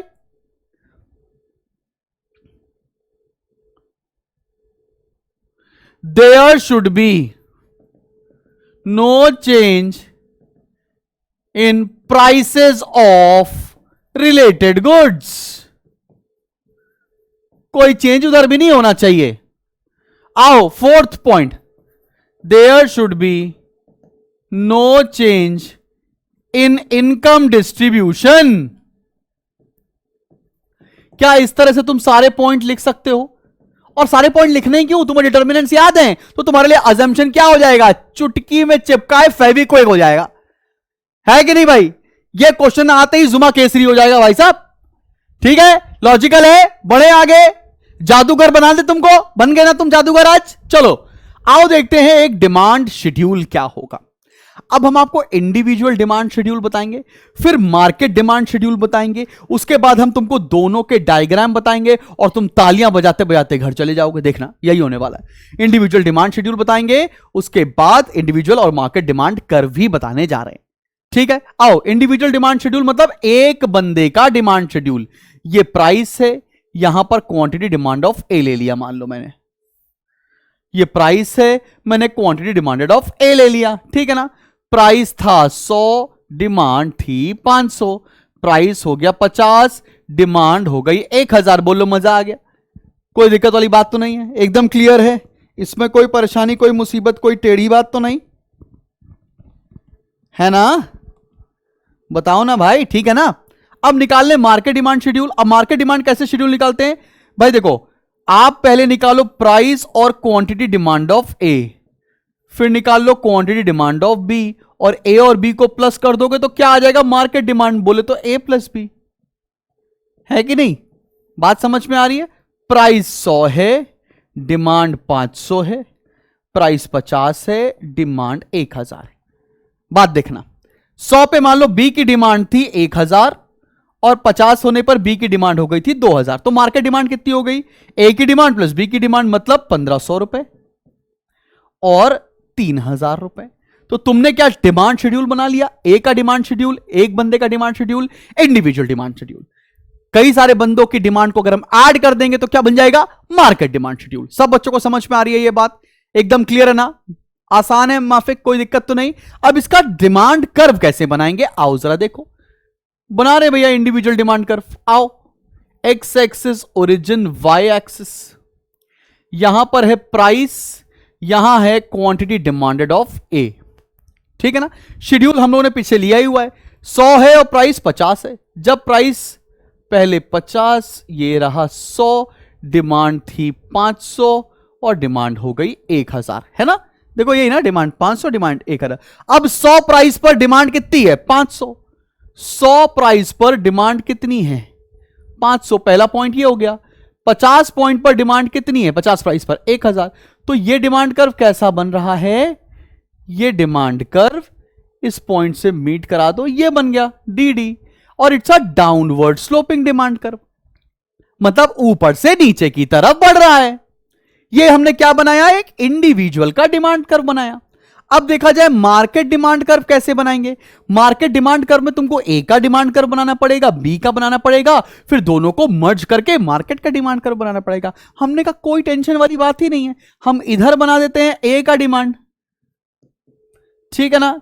यहां ले लेते हैं प्राइस, यहां क्वांटिटी डिमांड ऑफ ए, इसके बाजू में बना देते हैं quantity demanded of B, X origin Y axis, ये है प्राइस, यहां हो जाएगा क्वांटिटी डिमांडेड ऑफ बी, और इसके बाजू में बना देंगे market demand, X origin Y, यहां पर प्राइस, यहां पर क्वांटिटी डिमांडेड किसका, ए प्लस बी, मतलब ये हो गया मार्केट डिमांड। चले बनाए, आसान आसान सी बात है। प्राइस कितना है, 50 है, फिर 100 है, 50 है, फिर 100 है, 50 है, 50 और 100 है। डिमांड कितनी थी, ए की डिमांड अभी हम लोगों ने निकाली ना, ए की डिमांड कितनी थी, 500 एंड 1000, तो ये थी 500 और 1000। तो भैया 100 पर कितनी थी, 500, 50 पर कितना था, 1000। दोनों पॉइंट को जोड़ दिया, दोनों पॉइंट को अगर हम जोड़ दें तो हमारी डिमांड कर्व बन गई। डिमांड कर्व किसका है, ये ए का डिमांड कर्व है। सिमिलरली बी का डिमांड कर्व बनाते हैं। बी में कितनी डिमांड थी, 1000 और 2000, 1000 और 2000, 1000 और 2000। 50 100 पर कितनी थी, 1000, और 50 पर कितनी हुई, 2000। ये डिमांड कर्व बना दिया हम लोगों ने। ये डिमांड कर्व किसका है, बी का डिमांड कर्व। अब मार्केट डिमांड कर्व बना दें। मार्केट डिमांड कर्व कितना था, 1500 और 3000। ये है 1500 और ये है 3000। 100 पर कितना था बाबू, 1500। 50 पे कितना था, 3000। ये हमने प्लॉट कर दिया। ये डिमांड कर्व किसका बन गया, ए प्लस बी का, तो इसे बोलते हैं मार्केट डिमांड कर्व। सब बच्चों को डिमांड कर्व मेरे साथ साथ बनाना आ गया है, कोई दिक्कत कोई परेशानी तो नहीं कि भैया इंडिविजुअल का कैसे बनेगा, मार्केट का कैसे बनेगा, आंखों के रास्ते दिल में उतरा कि नहीं उतरा। समझ में आ रही है बात ना? एकदम क्लियर है। चलें अगले टॉपिक की तरफ बढ़ा जाए। और अगला पहला पॉइंट क्या कह रहा है? Reasons for downward slope of demand curve. हमको देखो बेसिक सी बात तुमको बता रहे हैं जो तुम्हारे पूरे इस चैप्टर में काम होने वाली है। एक जब हम डिमांड कर्व बनाते हैं तो यहां पर प्राइस आता है, यहां पे क्वांटिटी डिमांड आता है, ये एक्स एक्सिस ओरिजिन और ये वाई एक्सिस होती है। हमारी डिमांड कर्व ऊपर से नीचे की तरफ बढ़ता है ना, इसीलिए इसको डाउनवर्ड स्लोपिंग डिमांड कर्व बोलते हैं। और ऊपर से नीचे की तरफ बढ़ता क्यों है? पहले मेरी प्राइस और क्वांटिटी ये होते थे, फिर मेरी प्राइस कम हुई और क्वांटिटी बढ़ गई। प्राइस कम होने से क्वांटिटी का बढ़ना, यह रीजन होता है downward slope of demand curve का प्राइमरली। अब इसको जस्टिफाई करने के लिए बहुत सारे पॉइंट्स हैं, आओ एक एक करके सारे पॉइंट को हम पढ़ते हैं। पहला पॉइंट बोलता है law of diminishing marginal utility. इसको हम लोग एलडीएमयू भी कहते हैं। वैसे तुमको एक बात बताना चाहता हूं, एलडीएमयू हमारे चैप्टर नंबर 3 का पोर्शन है, उसके साथ ही पढ़ना चाहिए, लेकिन कोई बात नहीं, फिर भी यहां बताते हैं ये क्या है। ये बोलता है कि जैसे जैसे लोग यूनिट्स ऑफ कमोडिटी कंज्यूम करते जाते हैं, उनको जो यूटिलिटी मतलब जो सैटिस्फैक्शन होता है with every additional unit tends to decline, वो धीरे धीरे कम होने लगता है। तो एक कंज्यूमर को इक्विलिब्रियम कहां मिलता है? जब marginal utility is equals to price हो जाता है। जब एमयू और प्राइस बराबर हो जाएगा, वहां पर एक कंज्यूमर को सैटिस्फैक्शन मिलता है। अब कंज्यूमर ज्यादा तभी खरीदेगा जब उसके प्राइस फॉल होते जाएंगे। बिकॉज देखो भाई, अगर दो चीज होती है, एक तो सैटिस्फैक्शन होता है, एक ग्रीड होता है। मैं बोल रहा हूं कि मैं सेटिस्फाई हो चुका हूं, मैं अगली यूनिट तभी खरीदूंगा जब बहुत सस्ती मिलेगी, वरना मैं नहीं खरीदूंगा बिकॉज मेरा पेट भरा हुआ है, मैं सेटिस्फाइड हूं। तो इसमें पेपर में क्या लिख कर आना है? हालांकि यह पूरा टॉपिक अभी अगले चैप्टर में बहुत डिटेल में पढ़ाने वाला हूं, लेकिन यहां उतना डिटेल में नहीं पढ़ाना है, क्योंकि ये बस तुमको क्या लिखना है पेपर में, आओ जरा देख लेते हैं। चलें भैया देखें, देखो कंज्यूमर वुड परचेज, लिख लो मेरे साथ साथ, बहुत सारे बच्चों को तकलीफ होती है कि लिखना क्या है। Consumer would purchase, consumer would purchase a larger quantity of commodity, a larger quantity of a commodity, a larger quantity of a commodity when its price falls, when its price falls, when its price falls, because marginal utility, mu मतलब marginal utility, because marginal utility from additional unit falls, from additional utility falls, क्योंकि marginal utility fall होती जाली जाती है with every successive units, इसीलिए consumer तभी bye करेगा जब उसका प्राइस बहुत कम होगा। क्लियर है कि नहीं क्लियर? बात समझ में आ रही? अब इनकम इफेक्ट क्या होता है? इनकम इफेक्ट को पढ़ने के लिए तुमको एक बात पता होनी चाहिए। इनकम इफेक्ट को हम पढ़ने के लिए हमें कॉन्सेप्ट ऑफ रियल इनकम पता होना चाहिए। ये रियल इनकम क्या होती है, आओ जरा देखते हैं। ये रियल इनकम, ये रियल जूस वाली इनकम नहीं बाबू, ये रियल इनकम क्या होती है, आओ जरा देखा जाए। मैंने बोला मेरे पास पैसा है 100 रुपए, मेरी इनकम है 100 रुपए, ठीक है बच्चा पार्टी। अब एप्पल मार्केट में आता है 100 रुपीज केजी, 1 केजी एप्पल आता है 100 रुपए का, तो मैं गिवन सेट ऑफ इनकम में कितने एप्पल खरीद पाऊंगा? मैं 1 केजी ही खरीद पाऊंगा बिकॉज मेरे पास 100 रुपए है। अब मान लेते हैं एप्पल का प्राइस क्या हो गया? एप्पल का प्राइस हो गया 50 रुपीज पर केजी। अब मेरी डिमांड 1 केजी से बढ़कर 2 केजी हो जाएगी, क्योंकि मेरी रियल इनकम बढ़ गई है, मतलब मेरी परचेजिंग पावर बढ़ गई है। तो इनकम इफेक्ट का इंपैक्ट हमको रियल इनकम के हिसाब से देखना पड़ता है। मेरी जेन्युइनली देखो, मेरी इनकम तो नहीं बढ़ा, लेकिन मेरा रियल इनकम बढ़ गया, मतलब मेरी परचेजिंग पावर बढ़ गई। तो जब लोगों की रियल इनकम बढ़ती है तो वो ज्यादा कंज्यूम करने लगते हैं, जिसकी वजह से डिमांड इंक्रीज हो जाता है। डिमांड इंक्रीज हो जाएगा, इसलिए downward slope of demand curve बनेगा। अब लिखकर क्या आना है पेपर में, आओ जरा वो देख लेते हैं बेटा। बात समझ में आ रही है? लिखो भैया, change in demand, change in demand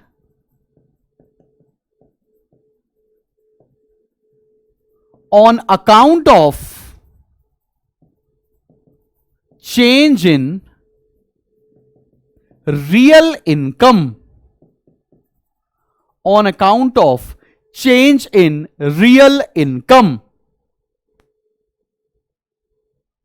resulting from change in its price, resulting from change in its price, resulting from change in its price of a commodity, of a commodity. इस चीज को बोलते हैं हम लोग इनकम इफेक्ट. और income effect से downward sloping demand curve क्यों हो रहा है तुम्हें समझ में आ गया? बिकॉज हमारी रियल इनकम बढ़ेगी, रियल इनकम बढ़ेगी तो हम डिमांड ज्यादा करेंगे, डिमांड ज्यादा करेंगे तो डाउनवर्ड हो जाएगा हमारा डिमांड कर्व. ठीक है ना बाबू? चले बढ़े अगले टॉपिक पर आ जाएं. अगला टॉपिक है हमारा सब्स्टिट्यूशन इफेक्ट. सब्स्टिट्यूशन इफेक्ट का मतलब समझो. सब्स्टिट्यूशन मतलब सब्स्टिट्यूट गुड्स वाला इफेक्ट. सब्स्टिट्यूट गुड्स वाला मतलब क्या है? अगर मैं कोलगेट कंज्यूम करता हूं और पेप्सोडेंट के प्राइसेस बढ़ने लगे तो कोलगेट की डिमांड बढ़ने लगेगी. इससे कोलगेट की डिमांड क्या हो जाएगी? Downward sloping demand curve. If price of substitute goods will rise then demand for particular commodity will increase and it will show a downward slope of demand curve. बात समझ में आ रही है? समझ में आ रहा है ना सब्स्टिट्यूशन इफेक्ट कैसे लगता है और कैसे downward sloping of demand curve हो रहा है? तो सब्स्टिट्यूशन इफेक्ट होता क्या है, पेपर में लिखकर क्या आना है, आओ जरा लिख लेते हैं भाई. चलो भैया, effect that change in, effect that change in, effect that change in relative price of substitute goods, relative price of substitute goods, in relative price of substitute goods has on quantity demand, has on quantity demand. Effect that change in relative price of substitute goods has on quantity demand. Example के तौर पे अगर मैं लिख दूं, price of Pepsodent rises then demand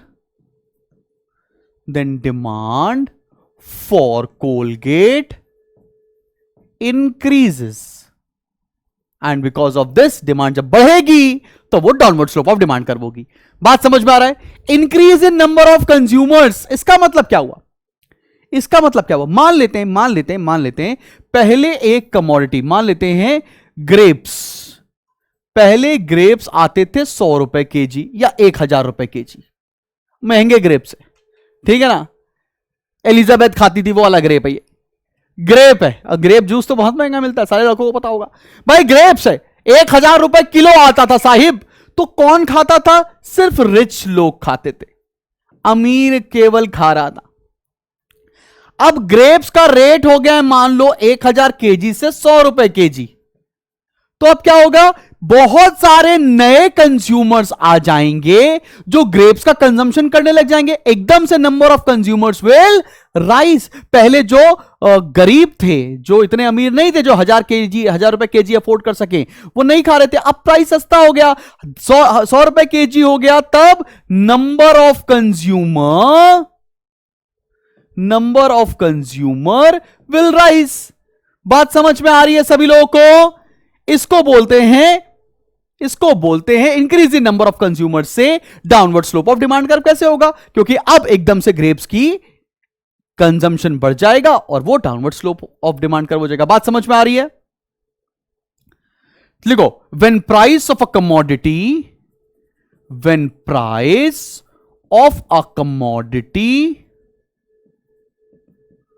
when price of a commodity falls, many new consumers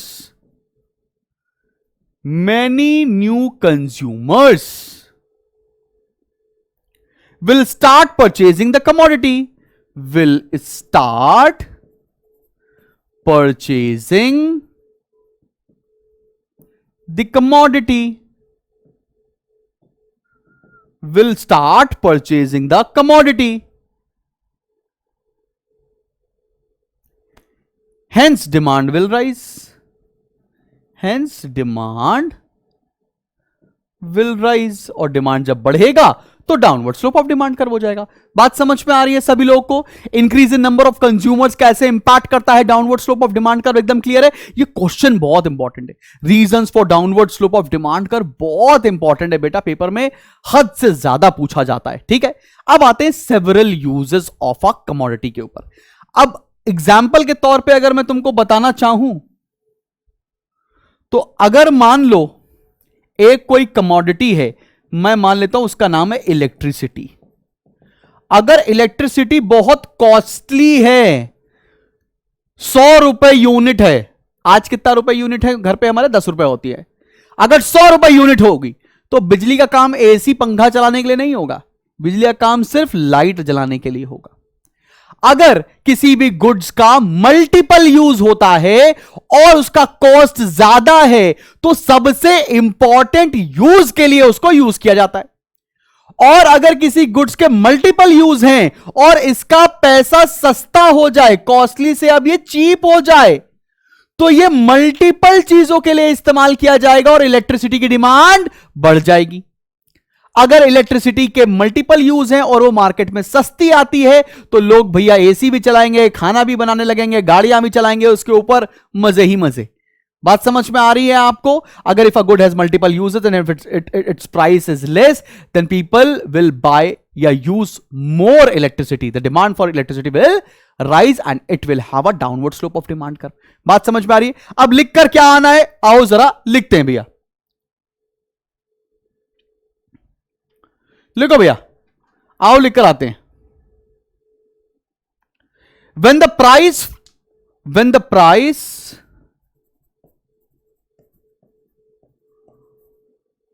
of these commodities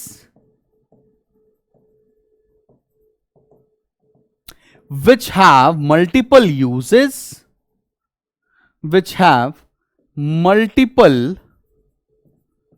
uses falls, when the price of these commodities which have multiple uses falls,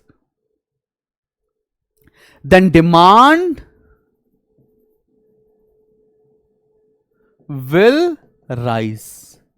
और demand जैसे बढ़ेगी तो downward slope of demand curve हो जाएगा. एकदम समझ में आ गया बच्चा बाड़ी? कोई दिक्कत तो नहीं, सारे के सारे पॉइंट क्लियर हो गए आप सभी लोगों को. अब आप अगर किताब में खोलकर देखें तो आपको कोई दिक्कत नहीं आनी चाहिए.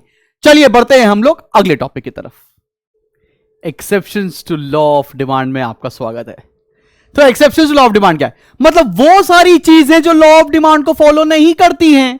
बाबू, लॉ ऑफ डिमांड कहता है कि जब प्राइस बढ़ेगा डिमांड कम होनी चाहिए और प्राइस कम होगा तो डिमांड बढ़नी चाहिए. ये लॉ ऑफ डिमांड बोलता है. इसका उल्टा हो गया एक्सेप्शन. एक्सेप्शन क्या बोलेगा? प्राइस बढ़े डिमांड बढ़े. ओ भाई, प्राइस कम हो जाए डिमांड कम हो जाए, प्राइस बढ़े डिमांड बढ़े, प्राइस कम हो जाए डिमांड कम हो जाए. ये होता है exception to law of demand. मतलब वो सारी फैक्टर्स लॉ ऑफ डिमांड को फॉलो नहीं करते. उसमें सबसे पहला फैक्टर आता है गिवन गुड्स का. अब ये गिवन गुड्स क्या होते हैं? गिवन गुड्स, एक मैं आपको एक थोड़ा सा बैकग्राउंड पर लेकर जाऊं, फिर उसका इंडियन वर्जन भी बताऊंगा. एक प्रोफेसर थे, उनका नाम था सर रॉबर्ट गिफिन. उन्होंने रिसर्च किया था और उन्होंने रिसर्च क्या किया था वो देखना. फिर इसका हिंदी रूपांतर मतलब इंडिया का ट्रांसलेशन भी मैं आपको बताऊंगा. सर रॉबर्ट गिफिन ने रिसर्च किया कि जो labours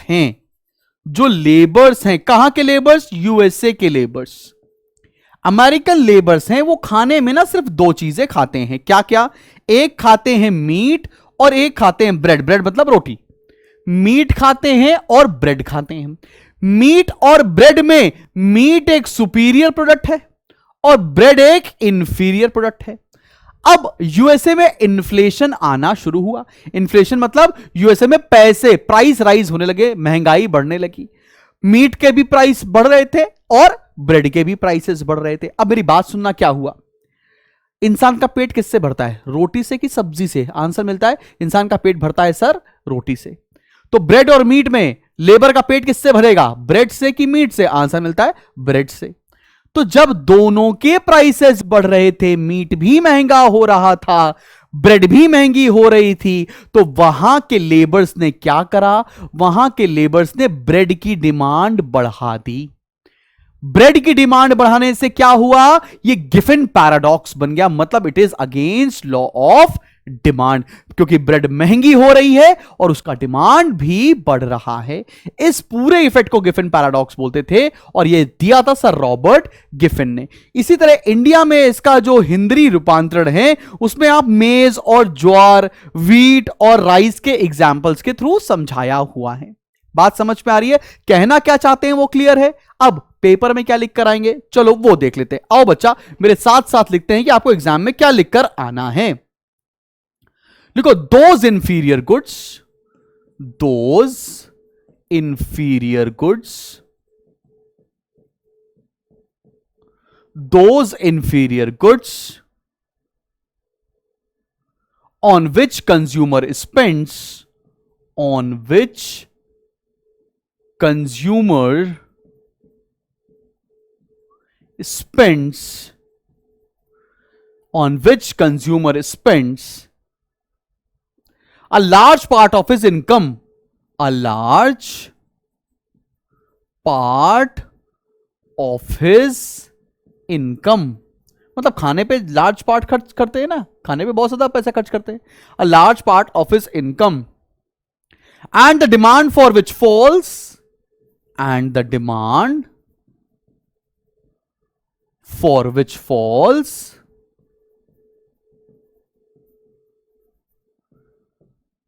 with the fall in its price,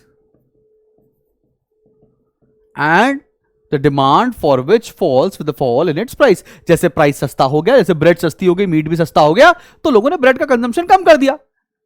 बात समझ में आ रही है आपको? गिफिन पैराडॉक्स क्या था कि भैया मीट और ब्रेड दोनों महंगे हो रहे थे, तो डर के मारे अमेरिकन लेबर्स ने क्या सोचा कि मुझे ज्यादा खाना, मेरा पेट कैसे भरेगा, मैंने ब्रेड की डिमांड बढ़ा दी।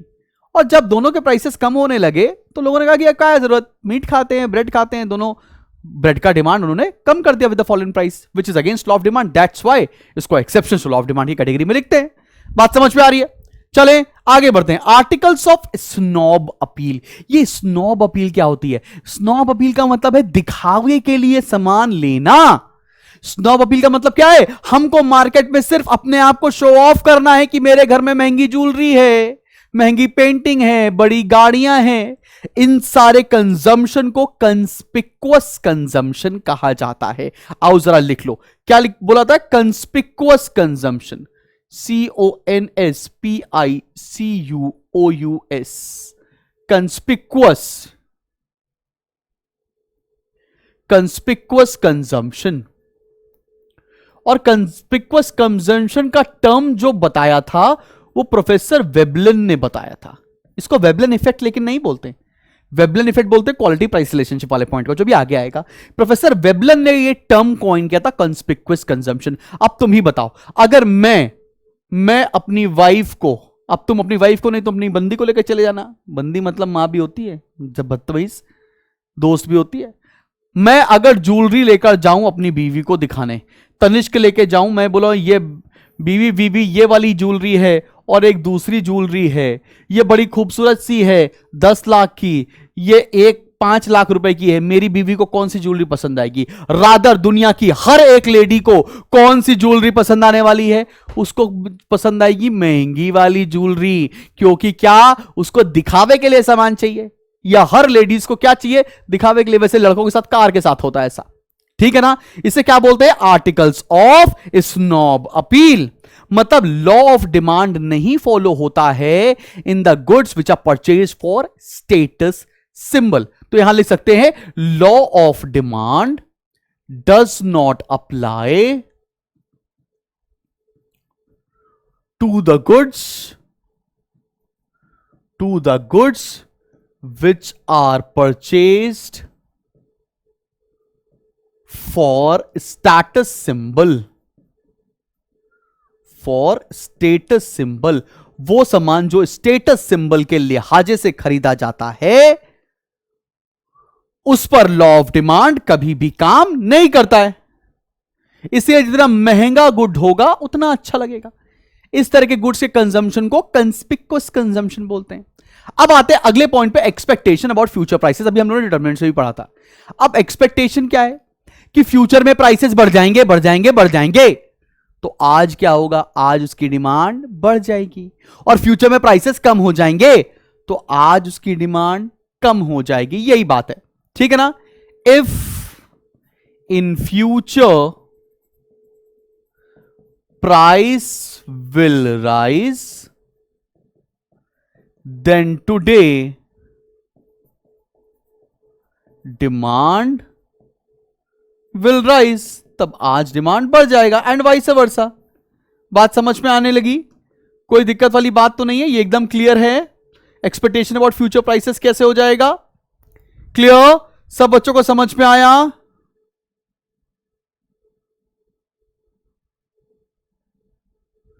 ठीक है ना? क्लियर है? इसको और क्लियर कैसे कर सकते हैं? अगर अगर अगर अगर अगर आज ही कमोडिटी महंगी मिल रही है, आज ही कमोडिटी महंगी मिल रही है और फ्यूचर में ये और महंगी मिल सकती है, तो लोग आज और खरीदने लग जाते हैं, which is against law of demand. बात समझ में आ रही है? मान लेते हैं आज तुम देखो गोल्ड 75,000 रुपए का हो गया है पर 10 ग्राम्स, ठीक है ना। ऑलरेडी वेरी हाई प्राइस है, प्राइस बहुत बढ़ गया 2 सालों के अंदर, तो भी लोग गोल्ड लिए चले जा रहे हैं बिकॉज वो एक्सपेक्ट कर रहे हैं कि gold will be 1 lakh rupees पर 10 ग्राम वेरी सून। मतलब if people are expecting price to rise more, तो भी वो डिमांड करते चले जाते हैं, which is against law of demand.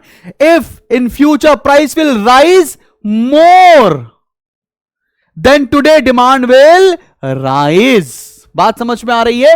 Clear है कि नहीं क्लियर? अगर लोग सोच रहे हैं कि और पैसा और महंगा हो जाएगा और महंगा हो जाएगा और महंगा हो जाएगा, तो उससे डिमांड बढ़ती चली जाएगी बढ़ती चली जाएगी और बढ़ती चली जाएगी। क्लियर है? एकदम बात समझ में आ रही है? सॉर्टेड है? आगे बढ़े, अगले पॉइंट पर आ जाए। अगला पॉइंट क्या कहता है? अगला पॉइंट है इमरजेंसी। अभी इसे कोविड हो गया था, कोविड के समय ऑक्सीजन के सिलेंडर महंगे मिलने लगे, उस समय कोई नहीं देखता। इमरजेंसी के समय पर प्राइस और लॉ ऑफ डिमांड फॉलो नहीं होता है। इमरजेंसी हो गई, वॉर हो गई, ड्रॉट पड़ गया, उस समय पर लॉ ऑफ डिमांड फॉलो नहीं होता है। लिख लो, law of demand may not hold during emergency,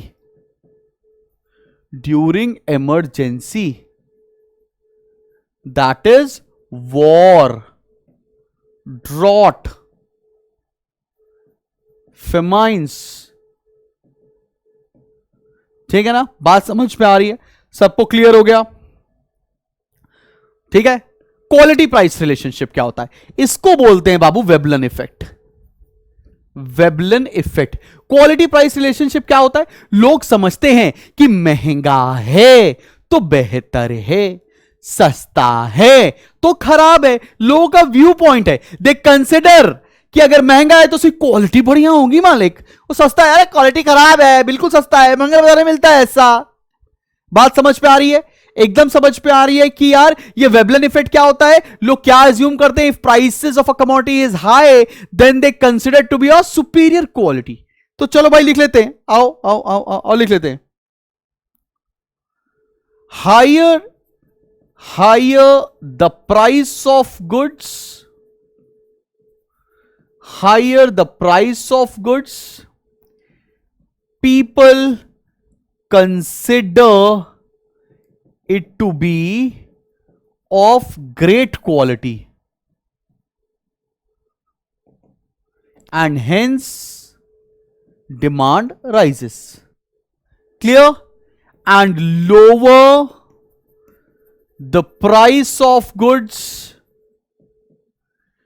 people consider it to be of lower quality and hence demand will fall. मैं तुमको एक बात बताता हूं। अभी रिसेंटली मेरे पास एक पेरेंट फोन करते हैं, पेरेंट फोन करते मुझे कोलकाता से, सर सर शुभम बोलती। मैंने कहा हाँ शुभम बोलती, सर बताइए। उन्होंने कहा कि सर आप स्पार्टन कोर्स 10,000 रुपए में बुक डिलीवर के साथ तीनों सब्जेक्ट पढ़ाएगा पूरे साल। सर आप कोई फ्रॉड तो नहीं है, क्योंकि यहां पर तो इसका टीचर 5,000 रुपए महीना मांगता है सर। मैंने कहा सर एक बात बताते, सर हम चीप नहीं, हम अफोर्डेबल हैं। हम हर घर के अंदर पहुंचकर उसके बच्चे को पढ़ाई कराना चाहते हैं with in affordable education and the best possible education. It is not free, इसलिए पेड क्लासेस का पैसा है, इसलिए उसमें बुक्स आते हैं, उसमें नोट्स आते हैं, उसमें एमसीक्यूज होते हैं, उसमें रिगरस प्रैक्टिस होती है, हम हर दिन मिलते हैं उसमें। हर बच्चे का नाम मुझे पता है जो मेरे पास पढ़ रहा है, वो कितने घंटे पढ़ता है, उनकी क्या टेस्ट होंगे, क्या रिपोर्टें होंगी, हर एक चीज हम बच्चे की टैली करते हैं। मेंटरशिप सेशंस होंगे, संडे संडे हमारी तरफ से टीम बात करेगी, तो वो सारी फैसिलिटी का पैसा होता है। तो कहते हैं अच्छा सर बिल्कुल ठीक है, कोई दिक्कत वाली बात नहीं, हम एडमिशन कराएंगे। मैंने कहा ठीक है सर करा लो बिल्कुल। तो इस तरह से भी होता है, कई बार मेरे साथ भी होता है, क्वालिटी प्राइस रिलेशनशिप, ठीक है ना। तो higher the price people consider to be of greater quality, and कोई जरूरी नहीं है ऐसा, and the lower the price people consider to be of lower quality and hence demand falls. आगे बढ़ते चेंज इन फैशन, जो कि हमारा लास्ट पॉइंट है। अगर आज लड़कियों से बोल दो दीदी आप पुराने फैशन वाले कपड़े पहन लो, दीदी कहेंगी नहीं, कुछ भी हो जाए, मुझे कितना भी पैसा पे करना पड़े मैं खरीदूंगी, क्योंकि मैं हूं साउथ दिल्ली की, मैं खाती हूं एलिमेंट वो अलग। बात समझ में आ रही है आपको? तो चेंज इन फैशन का मतलब क्या है? अगर फैशन जितना भी कॉस्टली होगा उस केस में भी हम सामान खरीदेंगे ही खरीदेंगे। बात समझ में आया? तो law of demand does not apply to change in fashion. Clear है कि नहीं क्लियर? बात समझ में आया? तो लोग खरीदेंगे, सामान कंज्यूम करेंगे ही करेंगे, चाहे कुछ भी हो जाए। चलो बच्चा बाड़ी, यहां तक का टॉपिक खत्म हो गया। अब हम बढ़ने जा रहे हैं अपने इस चैप्टर के लास्ट पोर्शन, बट सबसे इंपॉर्टेंट पोर्शन के ऊपर। ये बहुत इंपॉर्टेंट टॉपिक है और मजा ही मजा आ जाएगी आपको, तुम देख लेना। चलो भाई देखते हैं, हम बात करने जा रहे हैं चेंज इन डिमांड कर्व के बारे में, जिसपे हम पढ़ने जा रहे हैं सबसे पहले मूवमेंट और शिफ्ट इन डिमांड। अब मूवमेंट और शिफ्ट इन डिमांड को बोलते हैं चेंज इन क्वांटिटी डिमांड। इसको क्या बोलते हैं? Change in quantity demand. और चेंज इन डिमांड को क्या बोलते हैं? Shift in demand. अब देखो, जो मूवमेंट है ना बेटा, उसके पीछे रीजन क्या होता है? मूवमेंट का रीजन होता है प्राइस। मूवमेंट का रीजन होता है price of the commodity. Price की वजह से मूवमेंट होता है। और मूवमेंट दो तरह के होते हैं, एक होता है एक्सपेंशन ऑफ डिमांड कर्व और दूसरा होता है contraction of demand curve. Expansion का मतलब क्या होता है? डिमांड का बढ़ना, और डिमांड बढ़ती कब है? जब प्राइस कम होता है। On the contrary, contraction of demand curve क्या होता है? कॉन्ट्रैक्शन ऑफ डिमांड कर्व का मतलब है डिमांड का कम होना, और डिमांड कम कब होगी? जब प्राइस बढ़ेगा। तो मूवमेंट तुम्हें समझ में आ रहा है? मूवमेंट का रीजन क्या होता है? प्राइस का चेंज होना, बाकी अदर फैक्टर्स इस पर नहीं लगते हैं। और मूवमेंट को क्या बोलते हैं? चेंज इन क्वांटिटी डिमांड बोलते हैं। आओ जरा एक शेड्यूल लेते हैं और तुम्हें डायग्राम बना के दिखा रहे हैं, समझ में आ रहा है कि नहीं आ रहा है? ये प्राइस है, ये क्वांटिटी डिमांड है। प्राइस 100 था, डिमांड 500, प्राइस 50 हो गया, डिमांड 1000 हो गया। क्या ये डिमांड मेरी एक्सपैंड हुई? क्या मेरी डिमांड बढ़ी कि नहीं बढ़ी? डिमांड बढ़ी तो उसका एक डायग्राम बना देते हैं। X axis origin, Y axis बाबू, यहां पर प्राइस, यहां पर क्वांटिटी डिमांड। आओ जरा देखते हैं। Price 50, 100, demand 500, demand 1000। चलो भैया कितना है? 100 पर है 500, 100 पर है 500, 50 पे कितना है? 1000। तो ये डिमांड कर्व बन गया, and it's a downward sloping demand curve. तो एक्सपेंशन को ये एरो से जरूर दिखाना। कॉन्ट्रैक्शन मतलब क्या होता है? डिमांड का कम हो जाना प्राइस की वजह से। चलो इसका शेड्यूल ले लेते हैं, ले लिया जाए इसका शेड्यूल। ये प्राइस है, ये क्वांटिटी डिमांडेड है। प्राइस पहले 50 था, डिमांड मेरी 1000 होती थी। प्राइस बढ़ गया, डिमांड मेरी कम हो गई। इसको बोलते हैं बेटा कॉन्ट्रैक्शन। डायग्राम के थ्रू दिखा देते हैं। X axis origin, Y axis, यहां पर है प्राइस, यहां पर है क्वांटिटी डिमांड। प्राइस कितना 50, 100, डिमांड 500 और 1000। 50 पर कितना है प्राइस 1000, दूसरा 100 पर कितना है 500। तो डिमांड कर्व कैसा बन गया, डिमांड कर्व ऐसा बन गया, और ये अपवर्ड फ्लो स्लोपिंग एरो है। तो इसे क्या बोलते हैं, डिमांड मेरी कॉन्ट्रैक्ट कर गई। क्लियर है, movement along the demand curve, जिसको हम लोग चेंज इन क्वांटिटी डिमांड बोलते हैं। एकदम अच्छे से समझ में आया कि नहीं आया, दोनों केसेस क्या क्या होते हैं इसके अंदर, एक्सपेंशन और कॉन्ट्रैक्शन। क्लियर है, चलो भाई आगे बढ़ते हैं। और अगला है shift of demand curve. Shift को बोलते हैं हम लोग चेंज इन डिमांड। शिफ्ट को क्या बोलते हैं, चेंज इन डिमांड। अब बताए बेटा, शिफ्ट का रीजन क्या होता है। शिफ्ट का रीजन प्राइस नहीं होता है, शिफ्ट का रीजन होता है अदर डिटर्मिनेंट्स। शिफ्ट का रीजन क्या होता है, not due to price. Shift is not due to price but due to other determinants. ये क्यों होता है, अदर डिटर्मिनेंट्स की वजह से होता है। सब बच्चों को बात समझ में आया कि नहीं, एकदम क्लियर हो गया। अब शिफ्ट का रीजन क्या होता है, शिफ्ट का रीजन समझ में आ गया, प्राइस नहीं होता, अदर फैक्टर्स होता है। शिफ्ट के टाइप्स क्या हैं, increase in demand and decrease in demand. Increase in demand को हम लोग राइटवर्ड शिफ्ट कहते हैं, ठीक है बाबू बोशाए, और डिक्रीज इन डिमांड को अपन लोग लेफ्टवर्ड शिफ्ट कहते हैं।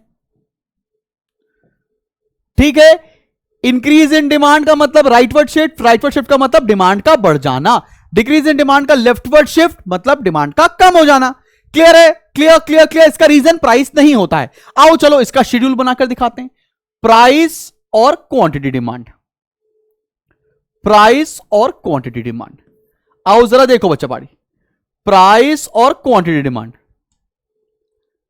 बनाया जाए, प्राइस और क्वांटिटी डिमांड। प्राइस कांस्टेंट है, पहले भी 100 अभी भी 100, डिमांड पहले 500 थी अभी 1000 हो गई। हो सकता है इसकी इनकम बढ़ गई हो सकता है इसका टेस्ट एंड प्रेफरेंस चेंज हो गया हो। इसका डायग्राम कैसे बनाकर दिखाएंगे, आओ जरा देखा जाए। X axis origin, Y axis, यहां पर है प्राइस, यहां पर है क्वांटिटी डिमांड। प्राइस तो बाबू कांस्टेंट है, प्राइस तो कांस्टेंट है 100, डिमांड पहले थी 500 की, फिर डिमांड हो गई 1000। डिमांड पहले थी 500 की, डी कर्व, फिर डिमांड कितनी हो गई, डिमांड हो गई 1000। ये डी डैश बना दिया। अब देखो हमारा डायग्राम किधर शिफ्ट हो रहा है, हमारा demand curve right side shift हो रहा है। ठीक है, इसको बोलते हैं increase in demand. Similarly decrease in demand ही बना सकते हैं क्या, हां मालिक बना सकते हैं डिक्रीज इन डिमांड। यहां प्राइस है, यहां पर क्वांटिटी डिमांड। प्राइस तो कांस्टेंट है, पहले मेरी डिमांड लेट से 1000 थी, अब मेरी 500 हो गई। हो सकता है इनकम कम हो गई हो सकता है टेस्ट एंड प्रेफरेंस चेंज हो गया हो। ठीक है ना बच्चा, आओ जरा इसका भी डायग्राम देख लेते हैं। X axis origin, Y axis, यहां पर है प्राइस, यहां पर है क्वांटिटी डिमांड। प्राइस 100 कांस्टेंट है ना, डिमांड पहले 1000 थी। ठीक है भाई, इनिशियल डिमांड मेरी 1000 थी, फिर हमारी डिमांड 500 हो गई। तो मेरी देखो डिमांड क्या लेफ्टवर्ड शिफ्ट हो रही है, क्या मेरी डिमांड लेफ्टवर्ड शिफ्ट हो रही है, इसको बोलते हैं डिक्रीज इन डिमांड। सब बच्चों को समझ में आया। एक छोटा सा होमवर्क दे दिया जाए, एक छोटा सा होमवर्क ये है कि आपको इंक्रीज और डिक्रीज और एक्सपेंशन और कॉन्ट्रैक्शन का डिफरेंस दिखकर मेरे को इंस्टाग्राम पर टैग करना, और जितने बच्चे सही लिखेंगे मैं उसकी स्टोरी को रीशेयर करने वाला हूं। तो बस मेरी तरफ से आज के लिए इतना ही। टिल देन कीप स्माइलिंग, धन्यवाद। मिलते हैं आपसे बहुत जल्दी अगले वीडियो के साथ। और अगर आपको एनरोल करना है हमारे किसी भी बैचेस में तो डिस्क्रिप्शन में लिंक है, या एक नंबर जिस पर आप कभी भी फोन कर सकते हैं वो है 8112601234, या अगर ये ना लगे तो 8299364494। किसी भी तरह की समस्याओं का सारा समाधान इन दोनों नंबरों पे मिलने वाला है। Stay tuned, bye bye, love you all so much. पहला टॉपिक बाहें फैलाकर तुम्हारा पेपर में इंतजार करने जा रहा है और वो है reasons for downward slope of demand curve. कमाल का टॉपिक है, पेपर में आएगा ही आएगा। तो चलिए बढ़ते हैं।